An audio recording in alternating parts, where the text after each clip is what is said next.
Merci de votre présence ce soir. Donc, on va commencer par l'appel. Acnin Elodie, elle n'est pas là. Bagès Michel. Valérémy, il a donné pouvoir à Michael Semanin. Berthélémy Hélène. Boissé Jean-Pierre a donné pouvoir à Pierre Pécoul. Boucher Boris. Champel Nadine. Chassin Pierre. Présent. De Roquigny Jean-Michel. Desmarais Pierre. Furstein Véronique. Grenet Daniel a donné pouvoir à Pierre Chassin. Grenet Michel. Présent. Hébert Mathéo. Lafont Françoise. Laroffi Didier. Présent. Laurent Audrey. Il y a des pouvoirs ou pas? Non. Lyon Véronique. Machanec Suzanne. Monet Bernard. Mourniac Gilormini Virginie. Je ne sais pas si elle vient ou pas. Pas de nouvelles. Niort Nathalie a donné pouvoir à Boris Boucher. Pires Bonne a donné pouvoir à Bruno Ressouche. Reynaud Jean-Louis. Ressouche Bruno. Roussel Sandrine. Présente. C'est Madame Michael. Storksen Monique. Présent. Tovar Géraldine. Vosgien Evelyne. Présente. Vélan Anne. Présent. Vermorel Pierrick. Donc le pouvoir, le quorum est largement atteint. Je propose de désigner comme secrétaire de séance ce jour Bernard Bonnet. Bernard, c'est bon, tu acceptes? Virginie Gilormini qui nous a rejoint. Parfait. Y a-t-il des questions orales qui seront posées après l'exposé? Oui. Bon. Oui, monsieur le maire, ce soir, j'ai une question un peu spéciale pour vous. J'ai écouté que le gouvernement veut baisser beaucoup de postes d'éducation, de subventions et ainsi de suite dessous dans des postes. Et j'aurais voulu savoir comment vous allez gérer, vous, votre budget maintenant. Je n'ai pas compris la question, excusez-moi. Je disais que le gouvernement veut baisser beaucoup de postes, si vous voulez, de postes des subventions comme l'éducation nationale et ainsi de suite. Et je voulais savoir comment vous allez pouvoir gérer votre budget maintenant. D'accord, ok. Baisse des subventions de l'État, si j'ai compris. Oui, ok. Deuxième question. Une intervention relative à la tarification différenciée de l'eau à partir du 1er avril. Oui, tarification d'eau, 1er avril. D'accord. Y a-t-il d'autres questions? Non? Ok. Bon, avant de commencer la séance du Conseil, je voulais d'abord revenir sur le Conseil municipal extraordinaire du 27 mars dernier, qui a été consacré essentiellement, il n'y avait qu'une seule question d'ailleurs à l'ordre du jour, à la reconversion des friches carcérales. À cette occasion, le lauréat de l'appel d'offres a été désigné, et je me félicite que celui-ci l'ait été à l'unanimité des membres présents. Ensuite, vous avez pu trouver sur vos tables respectives un exemplaire du PPI, je ne sais pas tout le monde là sur la table, oui, vous l'avez, qui vous avait été présenté en 2021 et que nous étions engagés à mettre à jour à mi-mandat, donc on y est. Cette édition n'est pas exhaustive, mais elle reprend les grandes lignes de notre feuille de route et je vous invite à en prendre connaissance tranquillement. Je tiens également à féliciter Boris Boucher, nouvelle tête de file de son groupe au Conseil régional. Bravo, Boris. Si vous le voulez bien, je vous propose de commencer la séance qui compte aujourd'hui déjà 38 projets de délibération qui ont tous été préalablement été étudiés dans les différentes commissions. Donc, on commence. Sandrine, mise à jour du tableau des effectifs, création, suppression de postes. Tout à fait. Oui.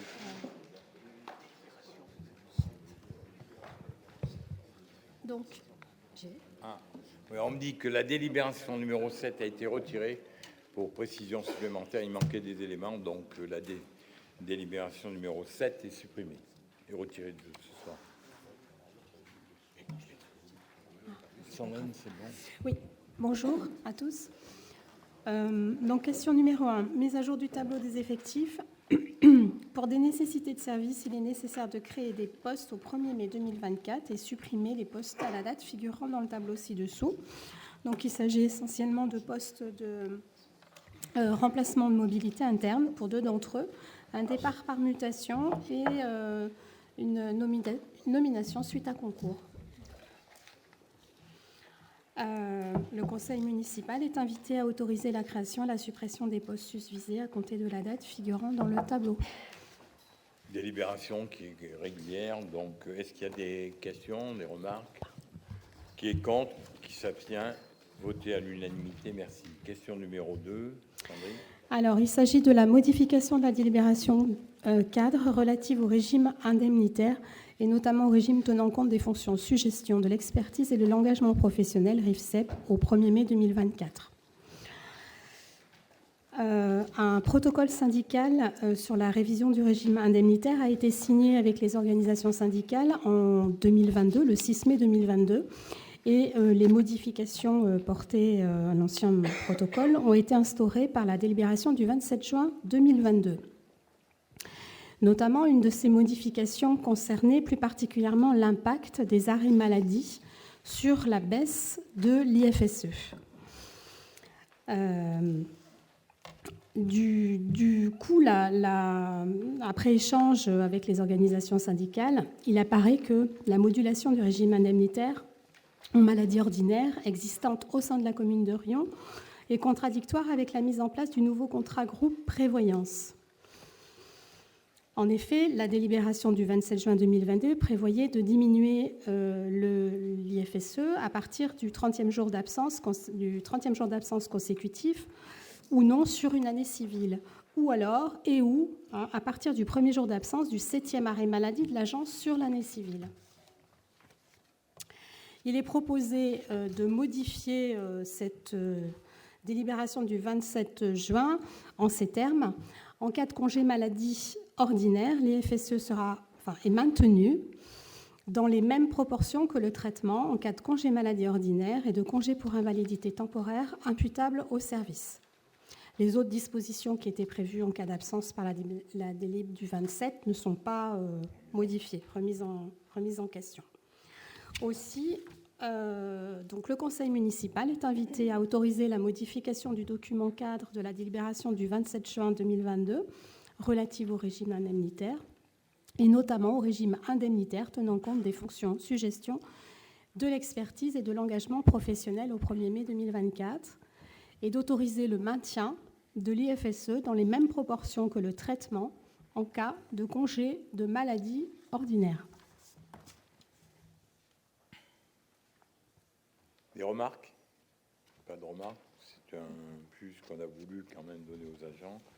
Merci. Donc, qui est contre? Qui s'abstient? Voté à l'unanimité. Merci. La question numéro 3, Thierric. Oui. Donc, suite à l'arrêt de l'adhésion de la commune de Riom à la plateforme collaborative WeDo, et afin d'encourager les initiatives et l'engagement des jeunes Riomois, la commune de Riom propose d'internaliser l'appel à projet Jeunes Riomois.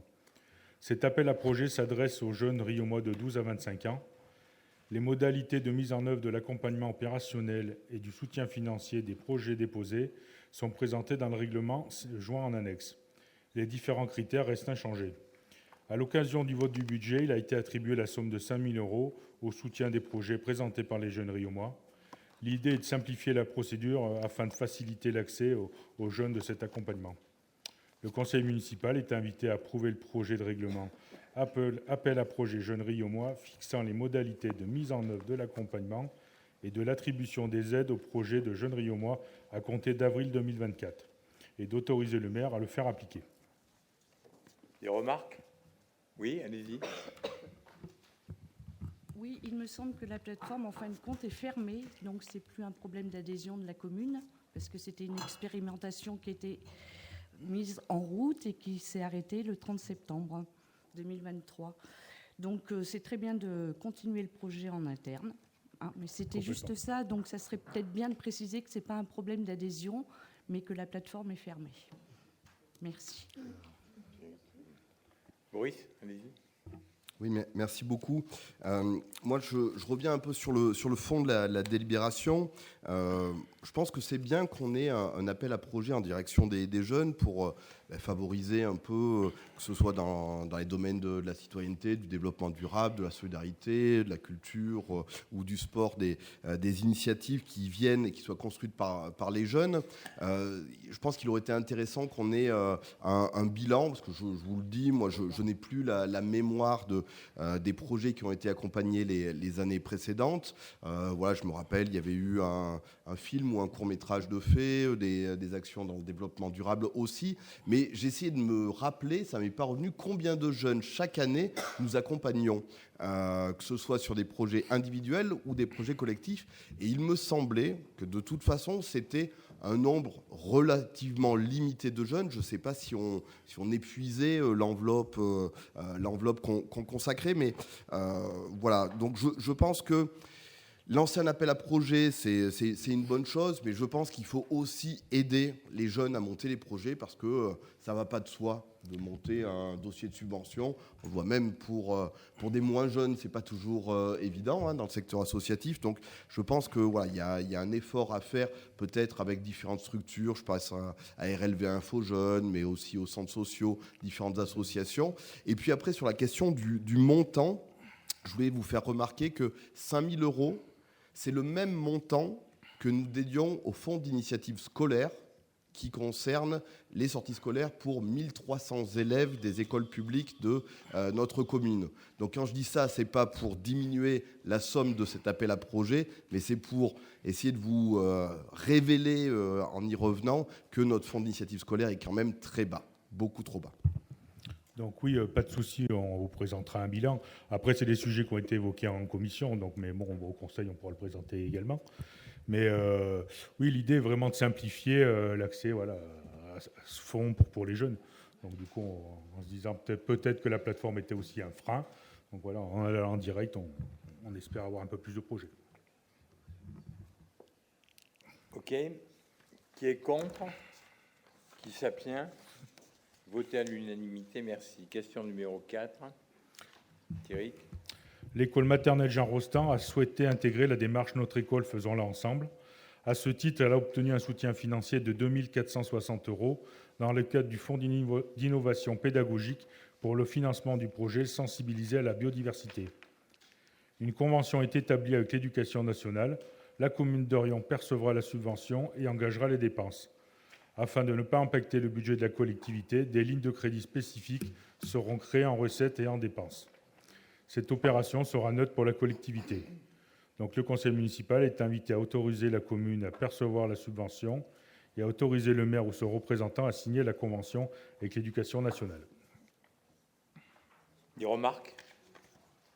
Qui est contre? Qui s'abstient? Voté à l'unanimité, merci. Donc, la question numéro 5. Donc la question numéro 5, donc même délibération que la précédente, mais cette fois pour Pierre Brossolette maternelle, avec un soutien financier de l'Éducation nationale à hauteur de 4 048,80 € pour un projet, la musique comme support des apprentissages. La commune d'Orion percevra la subvention et engagera les dépenses. Des lignes de crédit spécifiques seront créées en recettes et en dépenses. Donc même chose, le conseil est invité à autoriser la commune à percevoir la subvention et d'autoriser le maire ou son représentant à signer la convention avec l'Éducation nationale. C'est juste un transit, quoi. En fait. On sert de boîte aux lettres. Voilà. Qui est contre? Boris, pardon. Oui, excusez-moi, je me suis réveillé un petit peu tard. C'est sur la délibération précédente. Mais bon, vu qu'on est toujours sur la même chose, sur les fonds d'innovation pédagogique projet, pour la question 4, on est bien dans le cadre de Notre école, faisons-la ensemble pour l'école maternelle Jean Rostand, qui est la sensibilisation à la biodiversité. Donc c'est bien tout ce qui concerne l'école du dehors. D'accord. Il me semble que nous avions déterminé les navettes auxquelles avait droit l'école maternelle Jean Rostand pour justement avoir des sorties supplémentaires à Loubera, qui étaient pris donc je crois, sur le fonds d'initiative scolaire, alors qu'en fait, ils vont être payés par l'éducation nationale, parce que j'imagine que dans ces 2460 €, ça ne doit pas être que du matériel, il doit y avoir du financement de bus, de sortie. Je n'ai pas la réponse, c'est le projet qui est lancé via l'école. Mais du coup, je pense que ça permet de leur réaffecter des fonds de sortie scolaire, vu que voilà, c'est payé par le ministère de l'Éducation nationale, et leur permettre de financer d'autres sorties. Mais je ne suis pas sûr qu'il y ait le transport. À vérifier. Moi, j'en suis sûr. Il faut vérifier. Oui. Bien sûr. OK. Donc, on est sur le vote de la question numéro 5, même si vous êtes revenu en arrière sur la question numéro 4. Si, ouais, juste une petite précision. En fait, ils souhaitent aller juste au jardin partagé, pas aller monter sur l'Oubéra sur le projet là. Sur celui-là. Et donc, les 2460 € servent à financer quoi en fonctionnement? Ça faut demander à l'école qui a monté le projet. Hein. Je pense que c'est les bus scolaires pour monter à l'Oubéra. On vérifie ça? Oh, mais c'est bon. OK. On vous donnera la réponse. Donc, qui est contre? Qui s'abstient? Voté à l'unanimité, pardon. Les tarifs des spectacles de la saison culturelle, c'est toi, Pierre, qui les présente. Merci, monsieur le maire. Bonsoir à toutes et tous. Donc là, simplement la délibération pour actualiser la grille des tarifs pour la saison culturelle 2024-2025. Donc simplement quelques évolutions, des évolutions à la hausse, mais aussi des évolutions à la baisse. À la hausse pour le tarif, on va dire le plein tarif, une évolution de 2 € qui correspond tout simplement à la hausse des coûts des frais de déplacement des artistes, notamment, mais aussi des frais à la baisse dans un souci d'accès à la culture, à la fois pour privilégier la jeunesse. Donc c'est notamment le tarif jeune qui demeure à 5 €, mais aussi le tarif minima sociaux qui connaît une forte baisse en passant de 10 à 5 € pour s'aligner sur le tarif solidaire. Voilà, l'objectif étant on parle souvent de culture et de démocratisation de la culture, donc là c'est l'occasion de le concrétiser.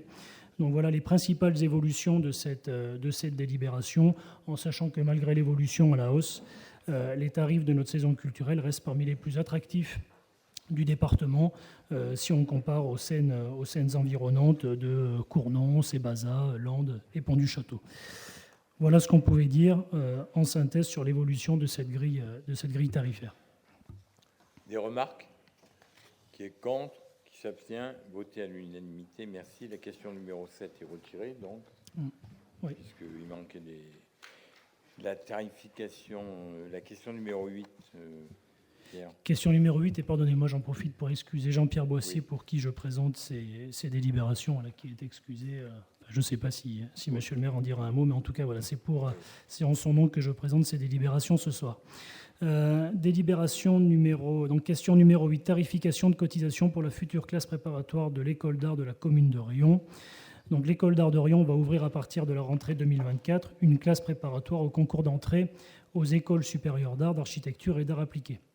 Cette activité étant nouvelle, il convient de voter un tarif. Vous le savez, Riom a la chance de bénéficier d'un outil prestigieux, et il s'agit d'ajouter une pierre à l'édifice pour toujours aussi conforter la dynamique de Riom, qui est une ville qui devient de plus en plus universitaire, et ce sera, on espère, le cas encore davantage demain, pour pouvoir offrir des solutions d'études pour nos jeunes, à la fois prestigieuses et à la fois de qualité. Donc c'est aussi le sens de ce qui vous est proposé ce soir. Donc ce sera une première année de fonctionnement, qui est une année expérimentale, sur un format qui comporte un nombre d'élèves maximum de 15. Les élèves inscrits en classe préparatoire bénéficieront de 25 heures minimum de cours par semaine. Afin d'obtenir l'agrément du ministère de la Culture, il convient de respecter un tarif abordable pour tous. C'est donc ce tarif qu'on vous propose de voter ce soir. Les classes préparatoires publiques en France coûtent entre 200 et 1 000 € pour une année scolaire, le tarif dépendant du nombre d'heures dispensées, de l'équipement proposé, du profil des enseignants, de la commune, etc. La proposition qui vous est donc faite ce soir est d'établir le tarif par élève à 700 € l'année scolaire, et vous êtes donc invité à approuver la création de ce tarif et par là même la création d'une classe préparatoire sur Riom. Oui. Oui. Oui, merci beaucoup. Alors déjà, vraiment se réjouir de la création de ces classes préparatoires. Si j'ai bien compté, il en existe 22 classes préparatoires publiques aux écoles d'art en France. Donc du coup, je pense que c'est, en termes d'attractivité, c'est très, très intéressant, y compris dans l'idée de renforcer notre position au niveau de l'enseignement supérieur, avec des jeunes post-bac qui viennent étudier à Riom. Donc voilà, pas de problème sur la délib en tant que telle. Peut-être besoin de quelques précisions. On est sur 15 élèves ciblés, un tarif de 700 euros, 15 fois 700, 10 500 euros. Il n'est pas précisé ni le nombre d'heures dispensées qui sont envisagées. Et quand on évoque la volonté d'autofinancer une part de cette activité, est-ce qu'on a une estimation du coût de cette activité ? Enfin, il est évoqué l'application du quotient familial pour les Riomois. Nous y sommes favorables, mais on souhaiterait connaître le plancher et le plafond de ce quotient familial pour cette activité. Comment ? Oui, on fera passer les réponses. On les reportera à Jean-Pierre. On fera passer les réponses. Mais sur la première question, les classes préparatoires publiques en France comptent entre 200 et 1 000 euros par année par élève. Bien sûr. Là, en fait, si j'ai bien compris, il faut attendre la labellisation par l'État une fois avoir passé cette année-là, parce que là, pour le moment, nous ne pouvons pas appliquer de tarification aux boursiers d'État, et on pourra le faire à partir de la deuxième année. Donc c'était pour ça la question du quotient familial plancher, plafond. Voilà, c'était pour ça qu'on l'a demandé. Bon, on vous apportera les éléments. On apportera les renseignements. Je demanderai à Jean-Pierre pour le... J'ai oublié de le signaler, Jean-Pierre n'est pas là ce soir puisqu'il a perdu sa maman, donc c'est les obsèques demain, donc il ne pouvait pas être là ce soir. Pour Daniel Grenet, c'est toi qui présente les aussi, décisions. Oui. Daniel avait J'en ai qu'une. son épouse qui était hospitalisée. Monsieur le maire, il ne pouvait pas être là ce soir. Juste pour rebondir sur ce que dit Boris, effectivement, ces éléments de demande Boris sont utiles pour comprendre cela. Juste une question, mais Boris l'a un peu évoqué, moi j'ai pas tout compris. Quand on parle de 25 heures minimum de cours par semaine, est-ce que c'est 25 heures de cours proposés aux élèves ou c'est 25 heures de cours obligatoires pour les élèves ?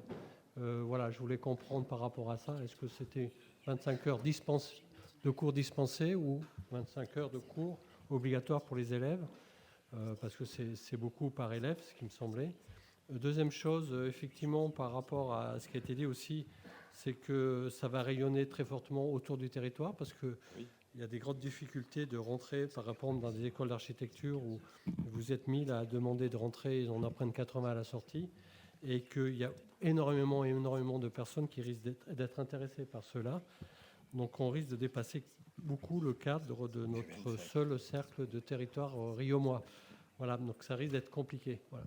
On laissera la priorité quand même au Riomois, il est évident. Si on ne peut pas développer plus, on va voir la première année comment ça se passe, mais comme l'a dit Boris tout à l'heure, il faut déjà avoir les agréments et tout ça. Donc on vous donnera de plus amples renseignements. Bon, Jean-Pierre, malheureusement, vous ne pouvez pas être là ce soir, mais je pense qu'on sera en mesure de vous les donner assez rapidement. Et puis peut-être, on peut dire que c'est une année expérimentale et que l'année suivante, on remettra ça et on adaptera le dispositif, soit à la demande, soit aussi à certaines réalités financières. Ok, qui est contre ? Belle réussite, enfin, si on arrive à le mettre en place, je pense que c'est quand même un plus énorme pour la ville de Riom.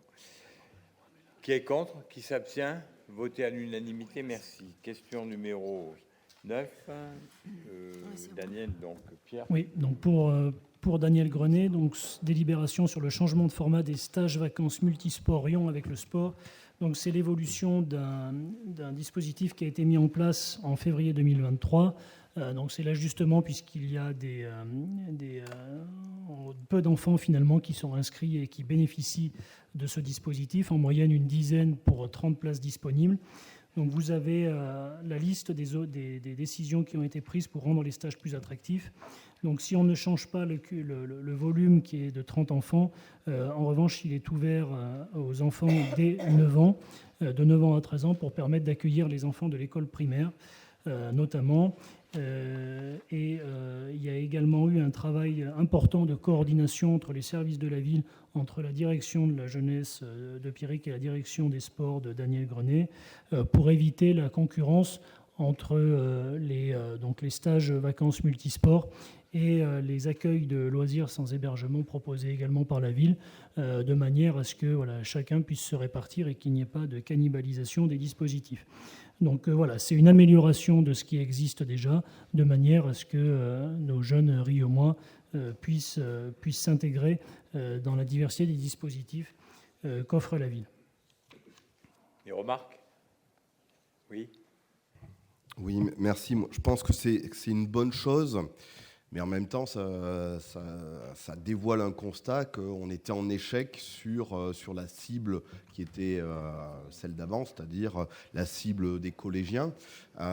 Et ce qu'on observe quand on regarde des études sur la sédentarité, et notamment le développement de la sédentarité, de l'obésité et du manque d'activité sportive, c'est que plus les jeunes grandissent, moins ils pratiquent d'activités physiques et sportives. Et donc, du coup, il faudrait être encore plus proactif. Donc là, ça nous permet peut-être de créer une dynamique. Mais moi, je pense qu'il faudrait qu'on double ça d'une campagne de communication. Alors, là, je pense que le fait que les enfants connaissent les étapes, ça sera plus simple pour qu'ils soient volontaires pour s'inscrire. Mais peut-être sur le public collège, il me semble que la commune a des représentants dans les conseils d'administration des collèges de la commune. Peut-être à cette occasion-là, faire passer l'information pour que ensuite les professeurs principaux, par exemple, des collégiens, donnent cette information et qu'on puisse avoir des inscriptions aussi au niveau des collégiens. Je pense qu'il faudrait penser aussi aux anciens qui en ont besoin. Il y a déjà une action de promotion avec une animatrice, justement, qui se rend dans les collèges pour faire la promotion du dispositif. Voilà. Donc, c'est une évolution d'un dispositif très frais, puisqu'il date de 2023. Donc, on n'a pas eu le temps d'échouer encore. Qui est contre ? Qui s'abstient ? Voté à l'unanimité, merci. Compte de gestion 2023 pour le budget principal. Oui. Je laisserai la place à la plus jeune. Non, la plus vieille. Oui, je sais bien. Donc c'est le compte de gestion qu'on va voter comme tous les ans, en sachant que c'est la dernière année parce qu'on est passé, comme vous le savez, depuis le 1er janvier à la M57. Donc désormais, on aura un compte financier unique qui sera présenté. Donc le compte de gestion, c'est la trésorerie qui doit valider et avoir les mêmes résultats que notre compte administratif. Et en l'état, la trésorerie a adressé le compte de gestion pour le budget principal qui était conforme. Donc il vous est demandé d'approuver le compte de gestion 2023 et pour ça, on demande à Monsieur le maire de quitter la salle. Je croyais, pour les deux. Non, j'ai avec le compte administratif, je crois. Pardon ? Non ? Non, c'est pour le compte administratif. Ah d'accord. Oui. Ok. Elle me fout dehors d'entrée. Non, tu parles.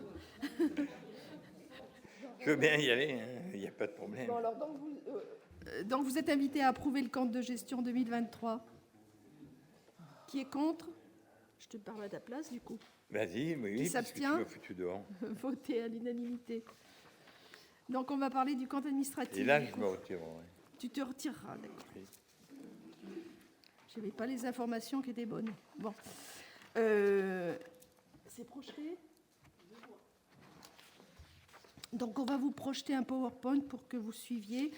Donc, cette année, suite à votre demande de compréhension plus simple, ça sera très simple pour le coup, puisque vous avez un document qui est extrêmement bien fait. Et je remercie les services pour ça, parce qu'il est très détaillé et je pense qu'il est simple à lire aussi.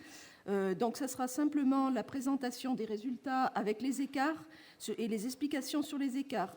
Donc, sur l'explication des écarts, sur le fonctionnement, il y aura une comparaison CA-CA, compte administratif 2023 par rapport à 2022.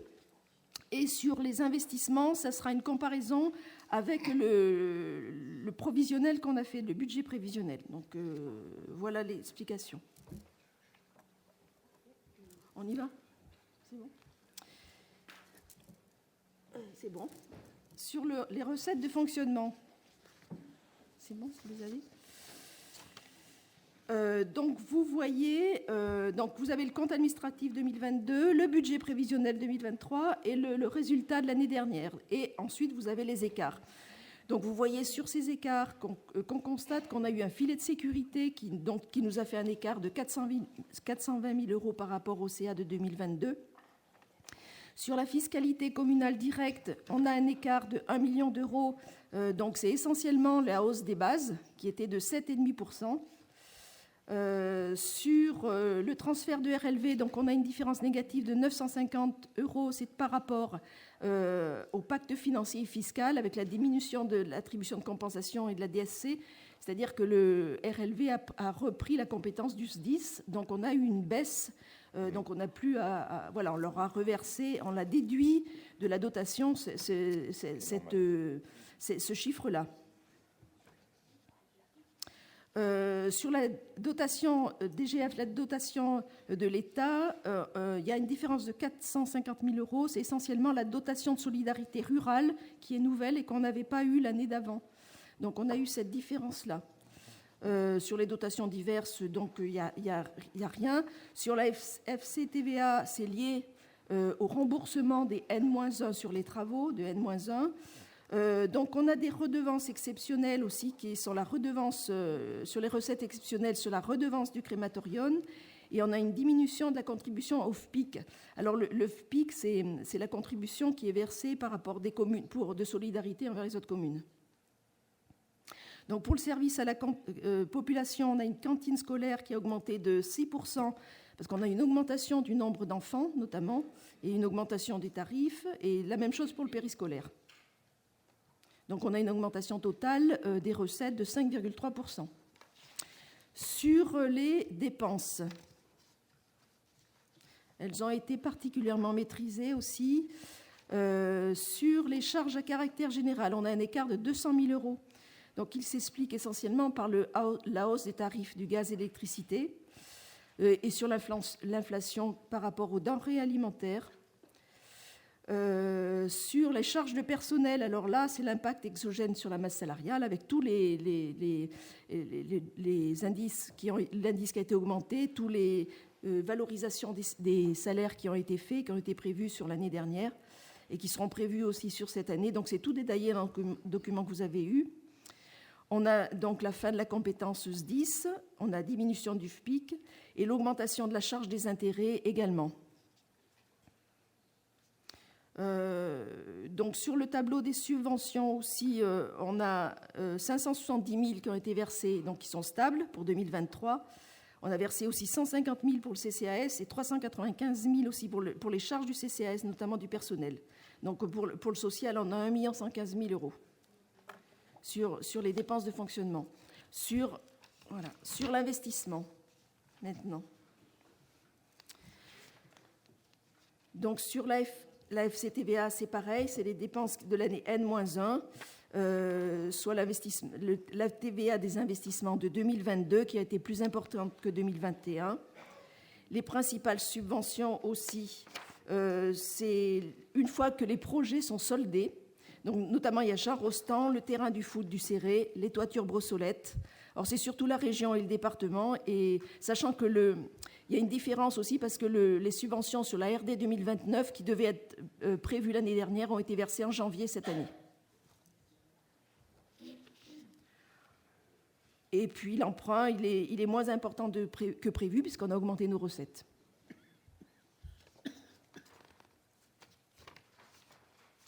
Sur les dépenses d'investissement, donc on a les travaux, donc on a réalisé sur les travaux 77%, enfin on a un total de réalisation de 85% si on inclut les reports, avec les travaux dans les écoles de 4 millions, notamment pour Jean Rostand. On a des travaux d'environnement et de cadre de vie avec 600 000 euros pour les travaux de voirie et les espaces publics. On a l'éclairage public avec une baisse de l'empreinte énergétique pour 600 000 euros. On a des acquisitions foncières, on a Rexia, les friches carcérales, le crématorium, l'écoquartier. On a les équipements avec les véhicules, matériel informatique notamment, et puis le capital de la dette dans 1 million qui ont été remboursés sur l'année dernière. Donc après, vous voyez la capacité de désendettement qui est à 2 années 6.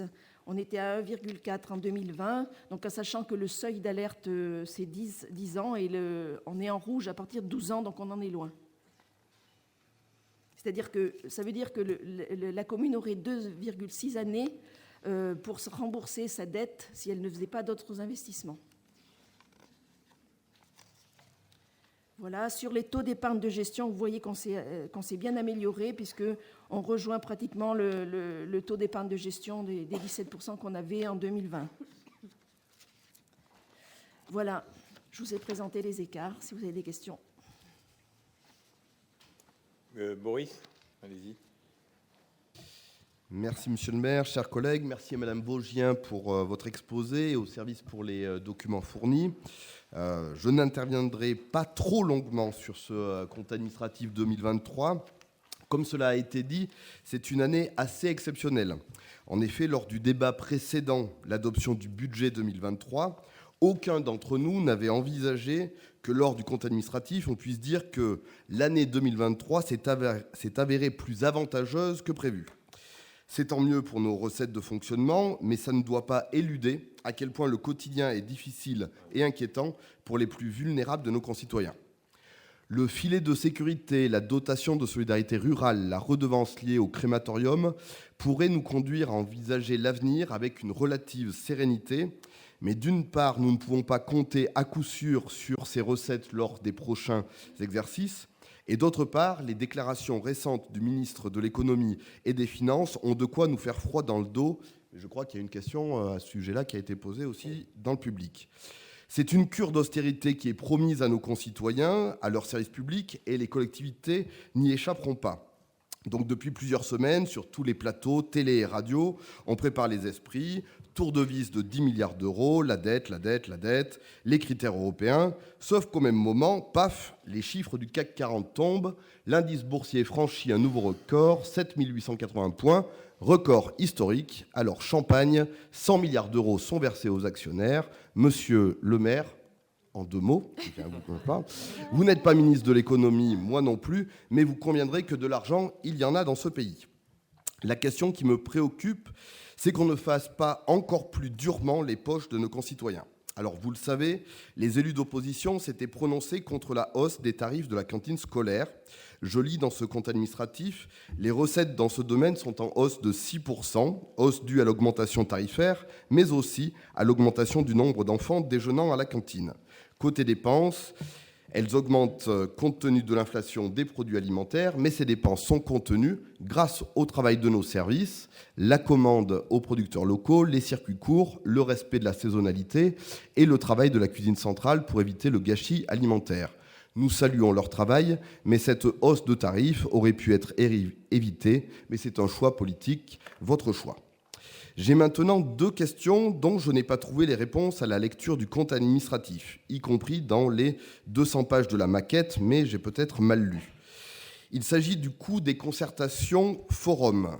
Il y en a eu 2 en 2023 sur la mobilité et sur la refonte du site internet de la ville.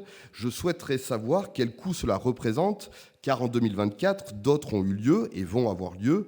J'ai vu des affiches 4 mètres par 3 mètres installées sur les panneaux Deco, des kakémonos réalisés. Il y a la participation peut-être des animateurs, des intervenants. Quelle somme cela représente-t-il ? Comme cela est co-organisé avec les conseils de quartier, est-il pris une part sur l'enveloppe qui est dédiée à chacun d'eux ? Bref, nous serions preneurs d'éclaircissements. Ma deuxième question concerne le coût qu'a représenté les Frénésies 2023 et la ventilation entre la partie spectacle vivant, en gros ce qui s'appelait autrefois éclat de fête, et la partie autrefois appelée Mon été à Dumoulin et encore avant Mon été au Céré. Je ne vais pas tourner autour du pot, la rumeur circule qu'il n'y aurait plus d'animation comme Mon été à Dumoulin en 2024. Nous espérons que vous allez nous rassurer sur ce point et couper court à cette rumeur. Si jamais l'idée vous avait effleuré, je vous rappelle ces chiffres de l'Observatoire des inégalités repris par une étude de la Fondation Jean Jaurès en 2023. La moitié des Français ayant un enfant de moins de 18 ans ne peuvent plus se permettre de partir en vacances l'été. D'après le Secours populaire, ce sont 3 millions d'enfants dans notre pays. Mon été au Céré, Mon été à Dumoulin ont existé sous gestion municipale de gauche et de droite. Ce sont des moments de bonheur partagés, gratuits, ouverts à tous. Nous espérons que les petits Riaumois s'y retrouveront au mois de juillet 2024. Merci. Je vais répondre tout de suite à la question de mon été à Dumoulin. Il y a des animations qui sont prévues pendant l'été, comme vous l'avez souligné, puisqu'il y a des familles qui ont besoin de ces animations pour occuper leurs enfants et tout ça. Mais ce ne sera pas à Dumoulin, ça sera sur le Pré-Madame. Mais il n'est pas question de supprimer ces animations.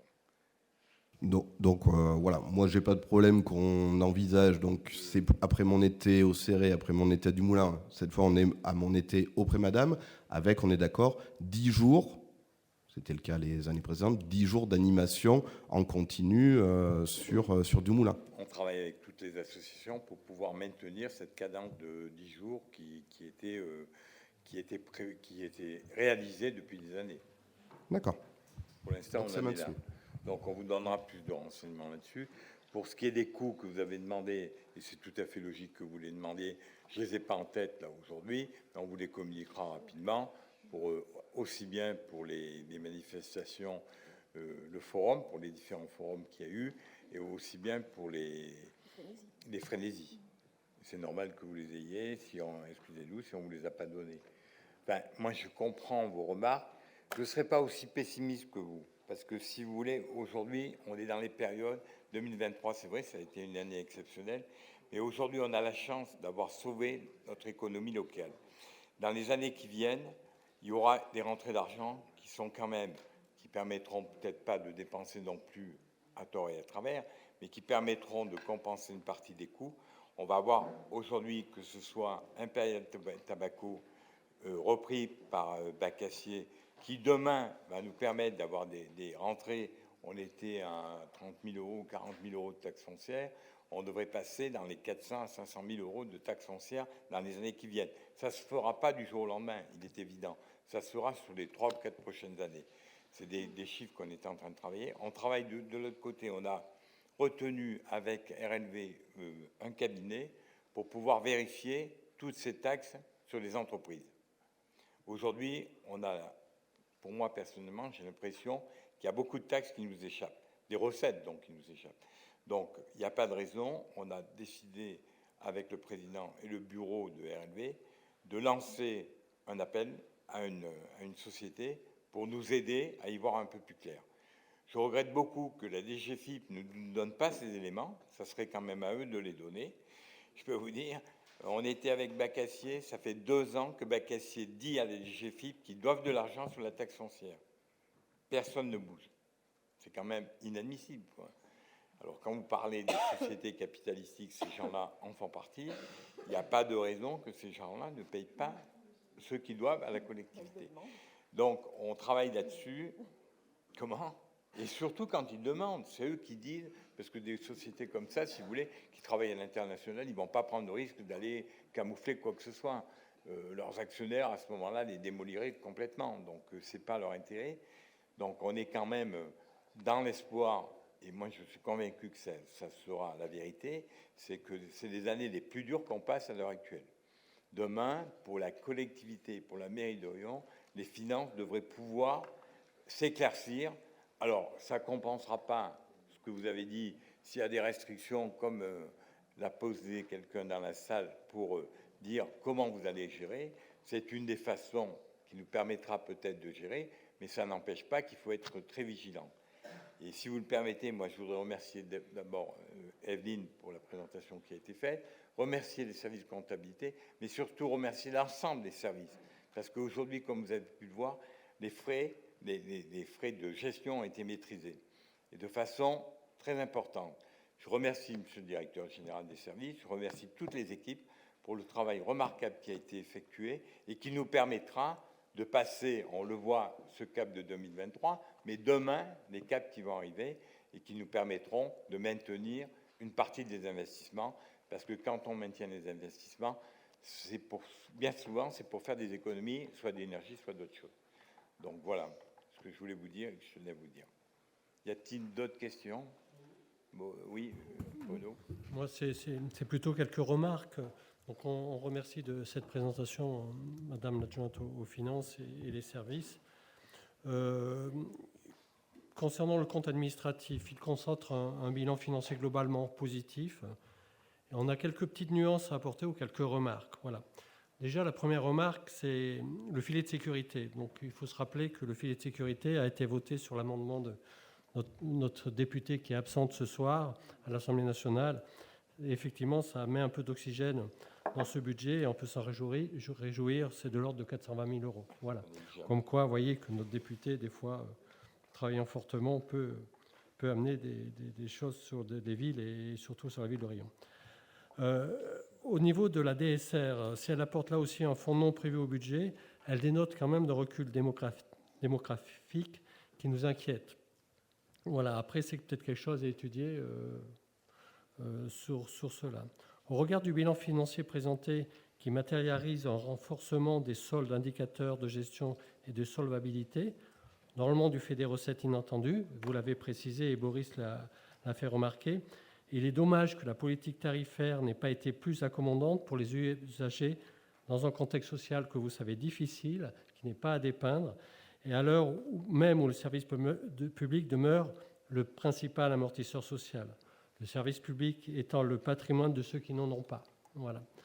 En effet, il est notoirement relevé la hausse des recettes tarifaires des services publics de première nécessité, du restaurant scolaire, pour partie liée à la hausse tarifaire à hauteur de 46%, et des activités périscolaires de l'ASH, pour partie liée à la hausse aussi de ces dits tarifs. Voilà. Au niveau des dépenses de fonctionnement, le taux de réalisation des charges à caractère général est de 79%, même si on a eu un contexte énergétique difficile et qu'il est difficile d'appréhender. Je pense qu'on aurait pu passer une DM modificative pour régulariser cela.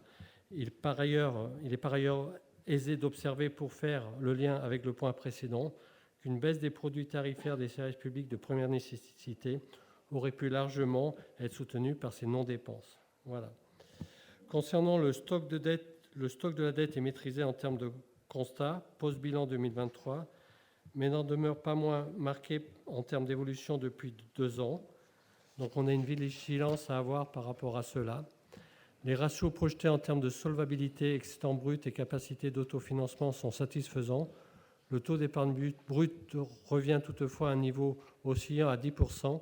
Là aussi, il faudra apporter une certaine vigilance. Voilà. C'était notre petite remarque en complément de l'intervention de Boris. Oui, juste pour répondre, je pense que personnellement, et pour avoir discuté avec d'autres collègues, le taux d'endettement de 2 ans n'est pas un résultat exceptionnel. Je pense qu'on devrait avoir un taux nettement supérieur, et ce qui nous permettrait de faire des économies bien souvent. On n'a pas fait suffisamment d'investissements, et vous pouvez me les reprocher aussi. On n'a pas fait peut-être suffisamment d'investissements. On aurait dû faire plus d'investissements qui nous permettraient aujourd'hui d'économiser beaucoup sur les frais de fonctionnement et qui nous permettrait de donner un service à l'ensemble de la population qui serait bien meilleur. Je crois que, pour moi, il ne faut pas se fixer. On a eu des discussions importantes avec la Chambre des comptes. J'ai essayé de leur faire comprendre, ce n'est pas toujours évident, mais une entreprise qui n'investit pas, je parle en tant que chef d'entreprise, demain elle est morte. Une mairie qui n'investit pas, demain elle rencontrera des problèmes. Donc voilà ce que je pense là-dessus. Au niveau des frais sociaux, je crois que tu avais... Le coût social, c'est 1 115 000, je l'ai annoncé tout à l'heure. Oui, 1 115 000. Voilà. Je crois qu'on peut se féliciter quand même d'avoir pu clôturer ces comptes de 2023 dans les conditions pour lesquelles on les clôture. Et puis maintenant, je vais vous quitter pour que vous puissiez... Cette fois, je vous quitte. Allez, Madame la plus jeune qui prend la parole. Attends que je sois sorti.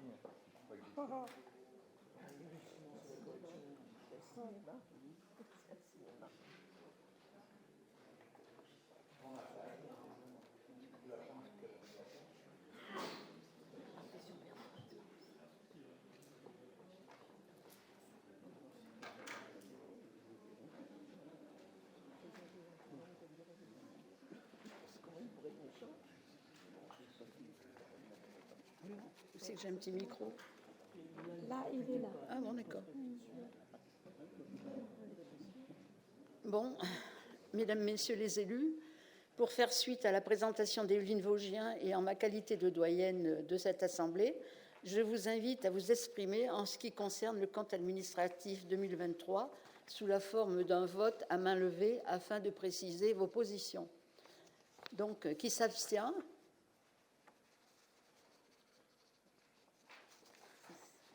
Qui est contre?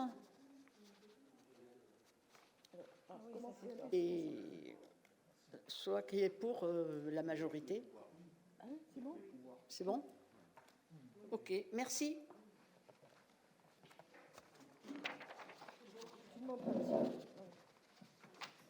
Il écoute aux portes ou quoi? Il écoute aux portes. Je pensais quelqu'un qui voulait...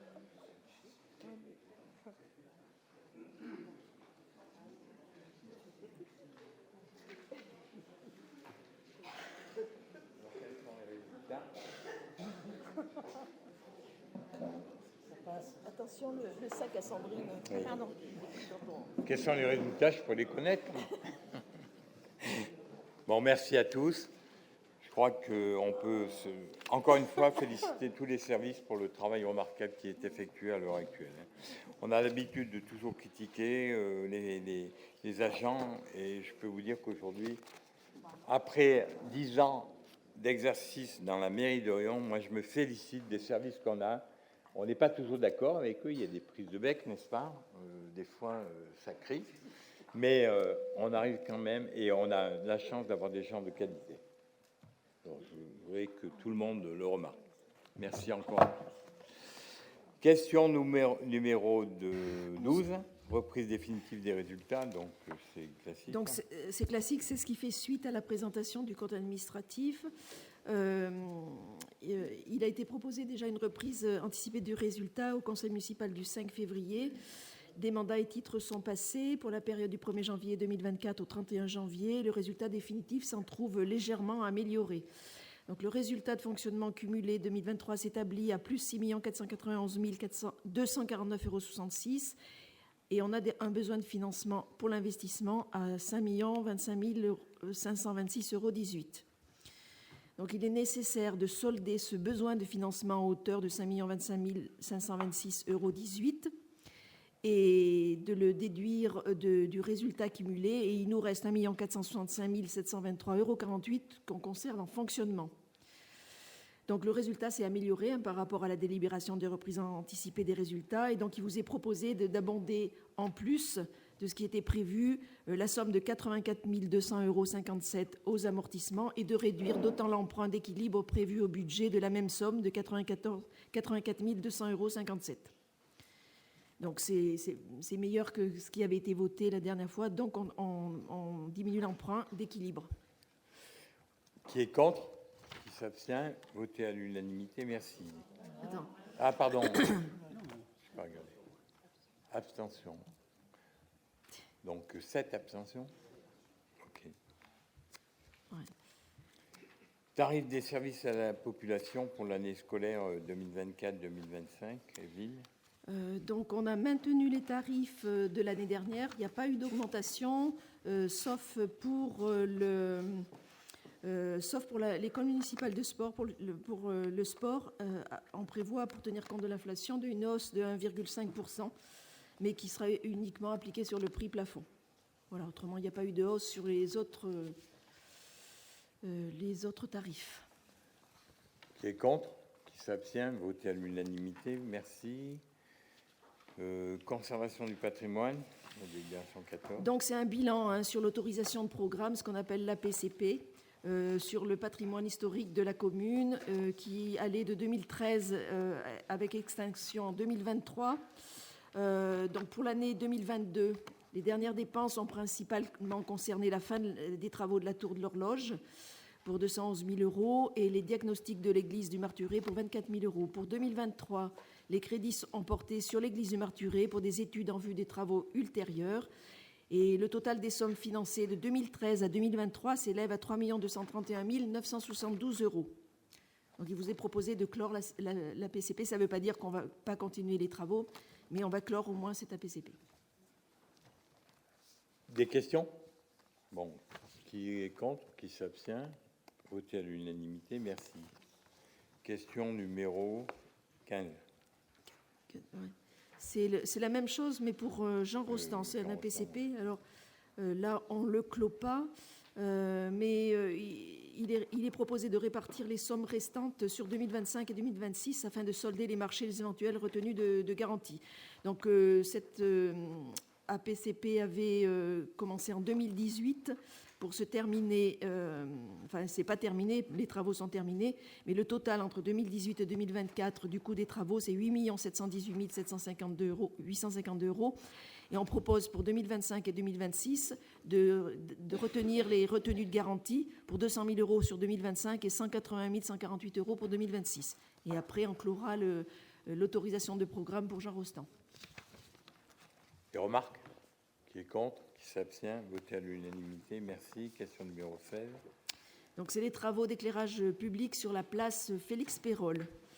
Bon, il est proposé aujourd'hui d'intégrer des tableaux supplémentaires pour la place Félix Pérolle, notamment pour la fourniture et la pose d'un câble pour la borne escabotable.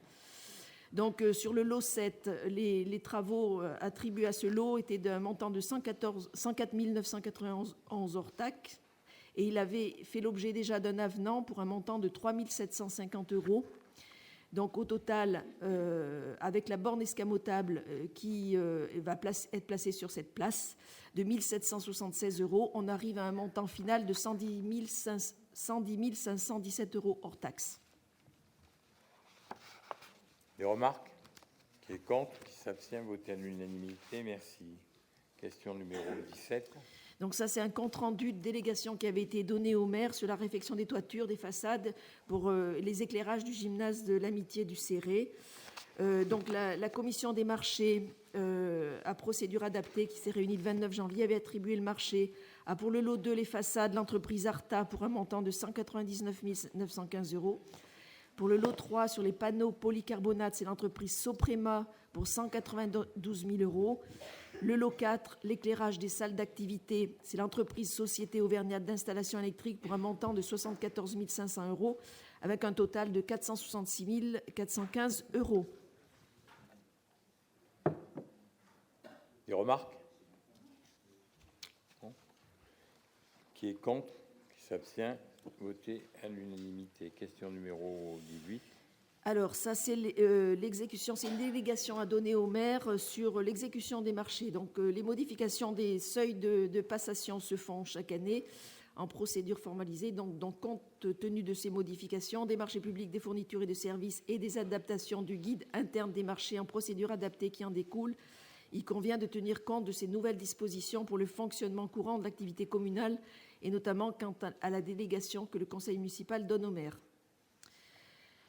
Désormais, le conseil municipal délègue au maire la charge pour la durée de son mandat de prendre toute décision concernant la préparation, la passation, l'exécution et le règlement des marchés et des accords cadres, ainsi que toute décision concernant leurs avenants lorsque les crédits sont inscrits au budget concernant les marchés d'un montant inférieur à 220 000 euros pour les marchés de fournitures et services et 500 000 euros pour les marchés de travaux. Des remarques? C'est de nouvelles réglementations, on est obligé de les appliquer. Qui est contre? Qui s'abstient? Voté à l'unanimité. Merci. Question numéro 19. Guide des achats publics. Donc ça, c'est le guide des achats qui est réactualisé. Donc aujourd'hui, afin d'intégrer l'évolution des seuils de procédure formalisée qui est entrée en application au 1er janvier de cette année, il est proposé d'actualiser le guide de la façon suivante. Le seuil de procédure formalisée de 215 000 euros passe à 221 000 euros pour les marchés publics de fournitures et de services des collectivités territoriales. Le seuil de procédure formalisé de 5 382 000 passe à 5 538 000 pour les marchés publics de travaux. Alors la nouveauté cette année, c'est on a proposé des adaptations pour une entrée en vigueur au 1er juin de cette année. Pour les besoins inférieurs à 1 000 euros, recourir au marché sans publicité et sans mise en concurrence sous certaines conditions, choisir une offre répondant de manière pertinente aux besoins, faire une bonne utilisation des deniers publics, ne pas contracter systématiquement avec un même prestataire. Je préciserai que pour les études à partir de 25 000 euros hors taxe, il est préconisé d'effectuer une publicité afin d'avoir une mise en concurrence conforme au principe de la commande publique. Et je rajouterai que conformément aux recommandations de la Cour régionale des comptes, un guide étoffé est en préparation et sera présenté ultérieurement. Qui est contre? Qui s'abstient? Voté à l'unanimité. Merci. Politique foncière de la commune, bilan annuel. Alors, il s'agit de vous présenter le bilan annuel 2023 des acquisitions et des cessions immobilières comme nous le faisons chaque année. Le montant des cessions 2023 par la commune s'élève, comme vous pouvez le constater, à 226 326 €. Et le montant des acquisitions à 2 192 494. Vous avez tout le détail qui vous est reporté dans les tableaux qui suivent la présente délibération.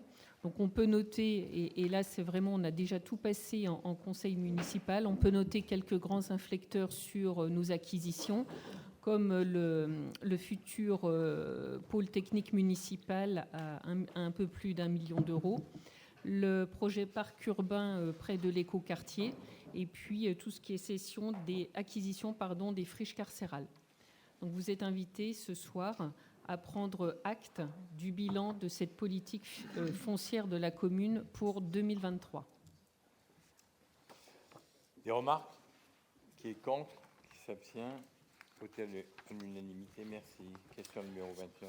Alors, dans le cadre de la préservation de la ceinture verte du centre-ville de Riom, il s'agit d'une acquisition d'une parcelle située au secteur du Chandelier, AS 90. Elle présente une surface de 611 m², est en zone UJ, urbain jardin, et dépend de la succession Iranzo-Salas, pour laquelle les ayants droit nous ont consenti la vente au profit de la commune de Riom pour 3 055 €, ce qui porte environ le mètre carré à 5 €. Après acquisition, ce foncier sera classé dans le domaine privé de la commune.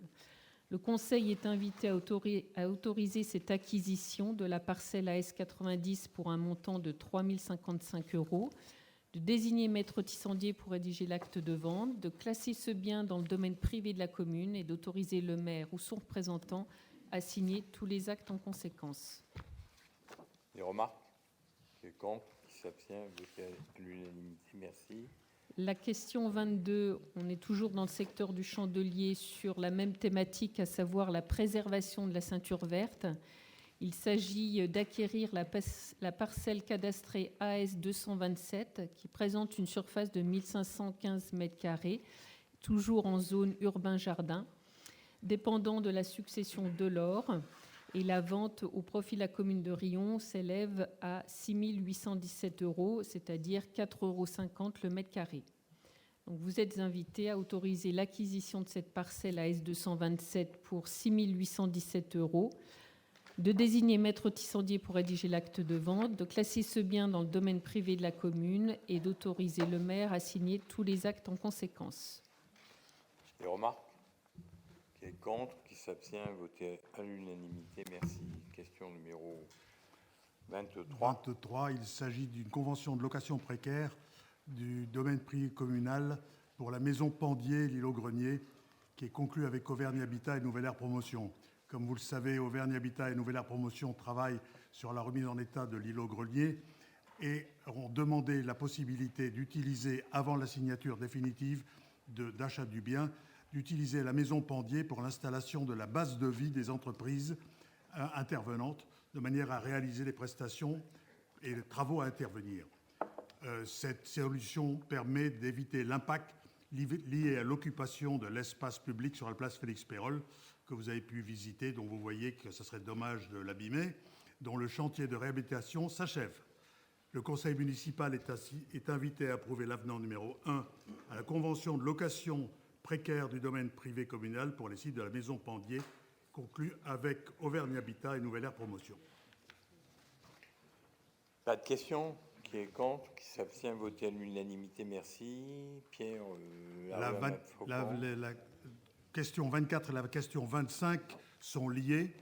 Il s'agit d'abord du déclassement d'une portion de domaine public communal rue Amable-Faucon, qui représente 40 m², qui était classée en domaine public, mais située dans l'emprise d'une propriété privée et qui a été clôturée depuis plusieurs décennies.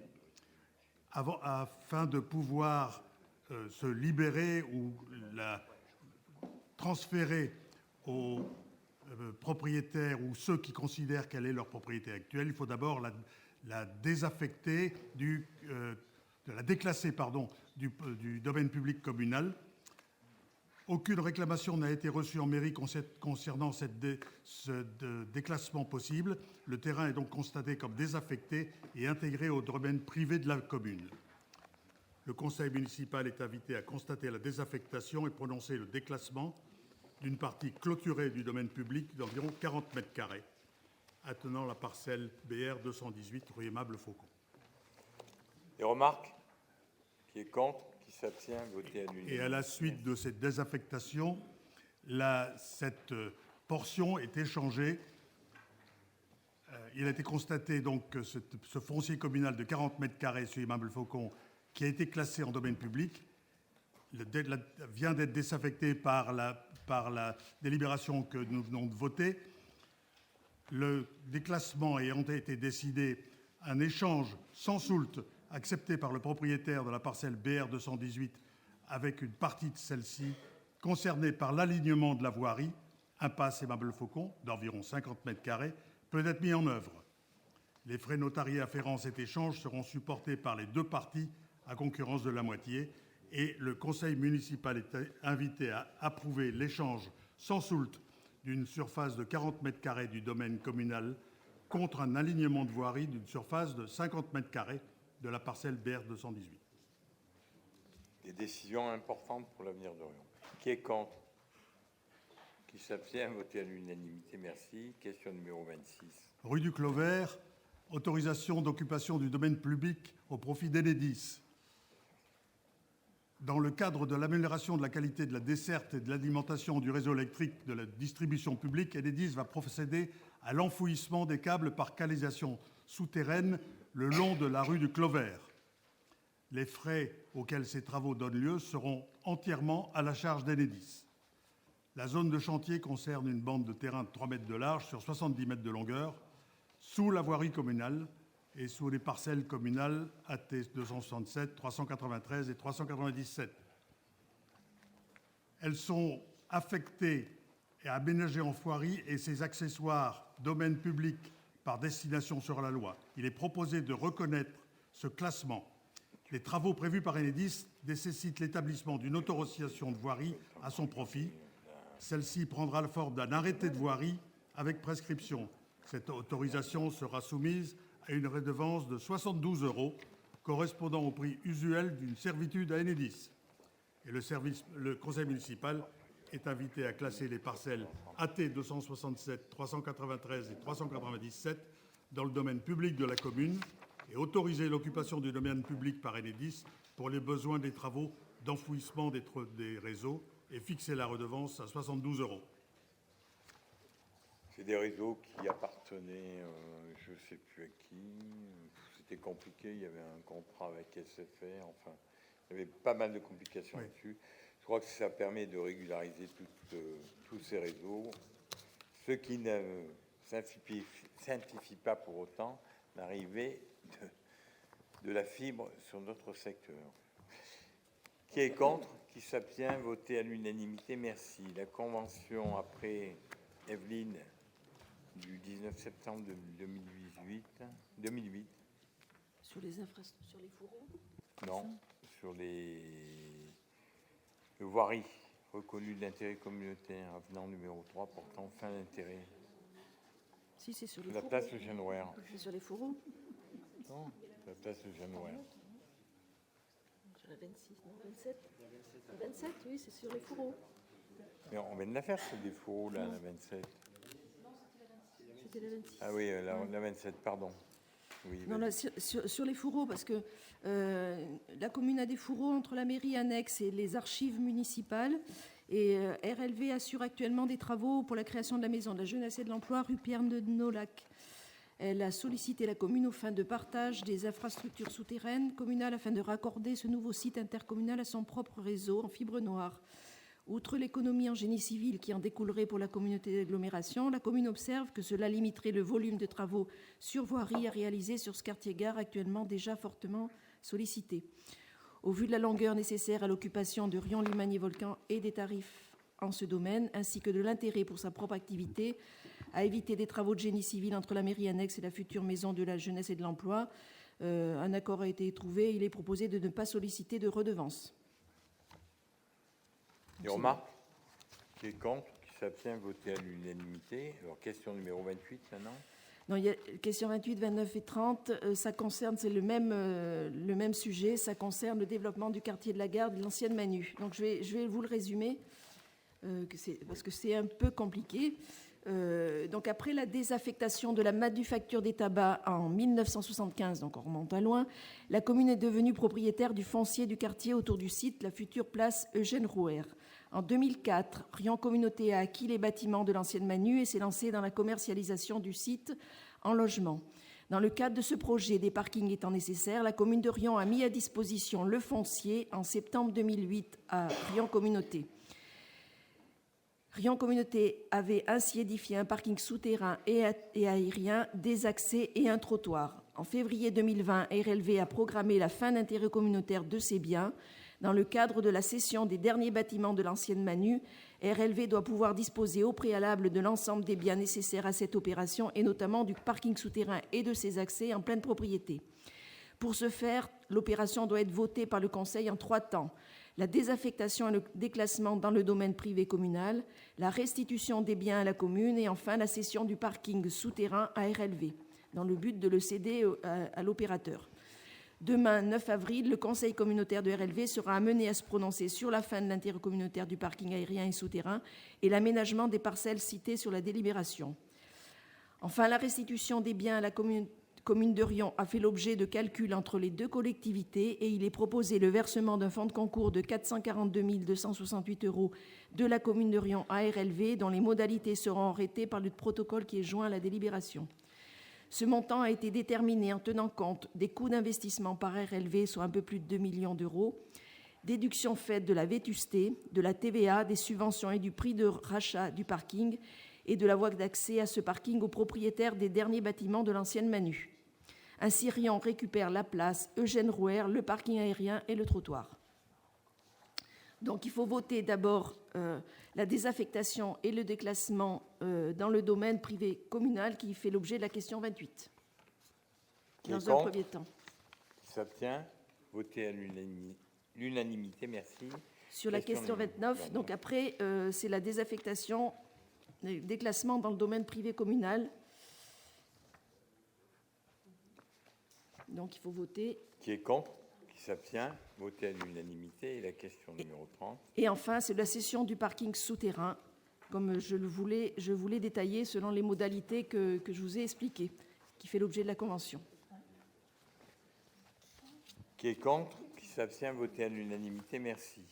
Anne, la question numéro 31. Alors, c'est la cession en vue de la construction de l'écoquartier sur les parcelles AZ, donc 6 parcelles de 41 à 46, AV 469, 288, 278. Donc, en octobre 2023, nous avons retenu comme lauréat le groupement Bouygues Immobilier. Aujourd'hui, nous allons vous présenter les conditions essentielles qui composent l'accord et d'autre part les conditions suspensives et le calendrier prévisionnel de cession. Donc, premier sujet, les composantes essentielles de cet accord.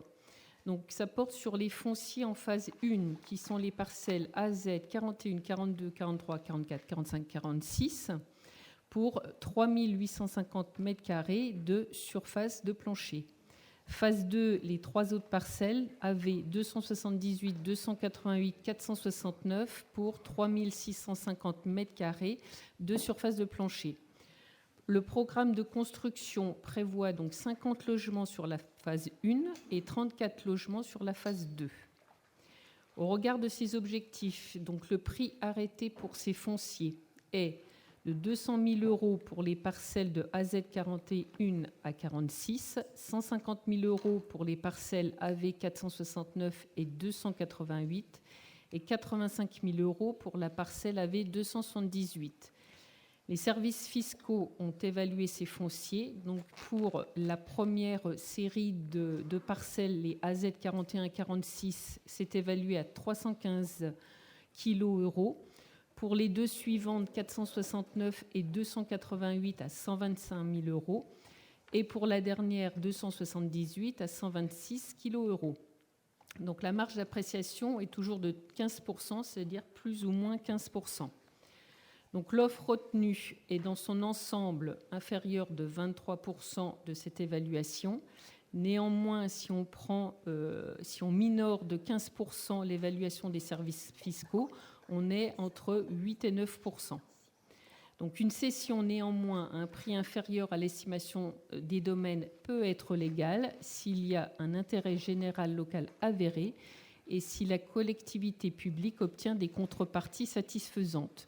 Donc nous avons ensuite énoncé les divers intérêts généraux, à savoir premièrement la reconversion de cette friche à l'abandon depuis plusieurs dizaines d'années, les terrains comportant de la pollution et des végétaux invasifs, comme par exemple la renouée du Japon. L'objectif, deuxième point, de requalification prioritaire de cette assise foncière, qui a été classée en espace de valorisation et de requalification urbaine prioritaire au SCOT et que nous avons retranscrit au PLUI. Troisième point, l'objectif de performance environnementale et sociale des aménagements permettant la poursuite de la labellisation en écoquartier que nous avons engagée puisque nous avons validé la phase 1 en fin 2022. L'intégration des modes doux pour les habitants de ces futurs îlots, mais également pour ceux intéressés à relier la gare et au reste du quartier de la Varenne. En outre, la phase 2 du programme incorpore sur la parcelle actuellement notée AV 278 le souhait de construction d'un espace médical qui contribuerait ainsi à répondre aux besoins locaux et viendrait compléter la démarche initiée par la commune sur 2 autres dossiers en soutien à 2 autres constructions médicales. À défaut, un espace vétérinaire pourrait être envisagé. Si aucun de ces 2 projets ne pouvait voir le jour, la réitération de la vente pour une tierce opération serait soumise, bien évidemment, à l'approbation du conseil municipal. Ensuite, les travaux de voirie et de réseau qui vont être réalisés par le groupement à ses frais. Donc, le programme de travaux est évalué à 240 kg € hors taxe pour une surface globale d'environ 2298 m². Et le rendu, vous avez le rendu dans les échanges par lettres qui se sont passés au mois de février 2024. Donc, ce programme de maillage de l'écoquartier permet à la commune de limiter son intervention et ses coûts sur ses propres espaces publics. Deuxièmement, la commune a obtenu plusieurs contreparties. Tout d'abord, la qualité des constructions qui va répondre aux objectifs environnementaux fixés par le cahier des charges de l'appel à projet en vue de la poursuite de la labellisation telle que nous avons négocié. Une clause également d'intéressement a été obtenue.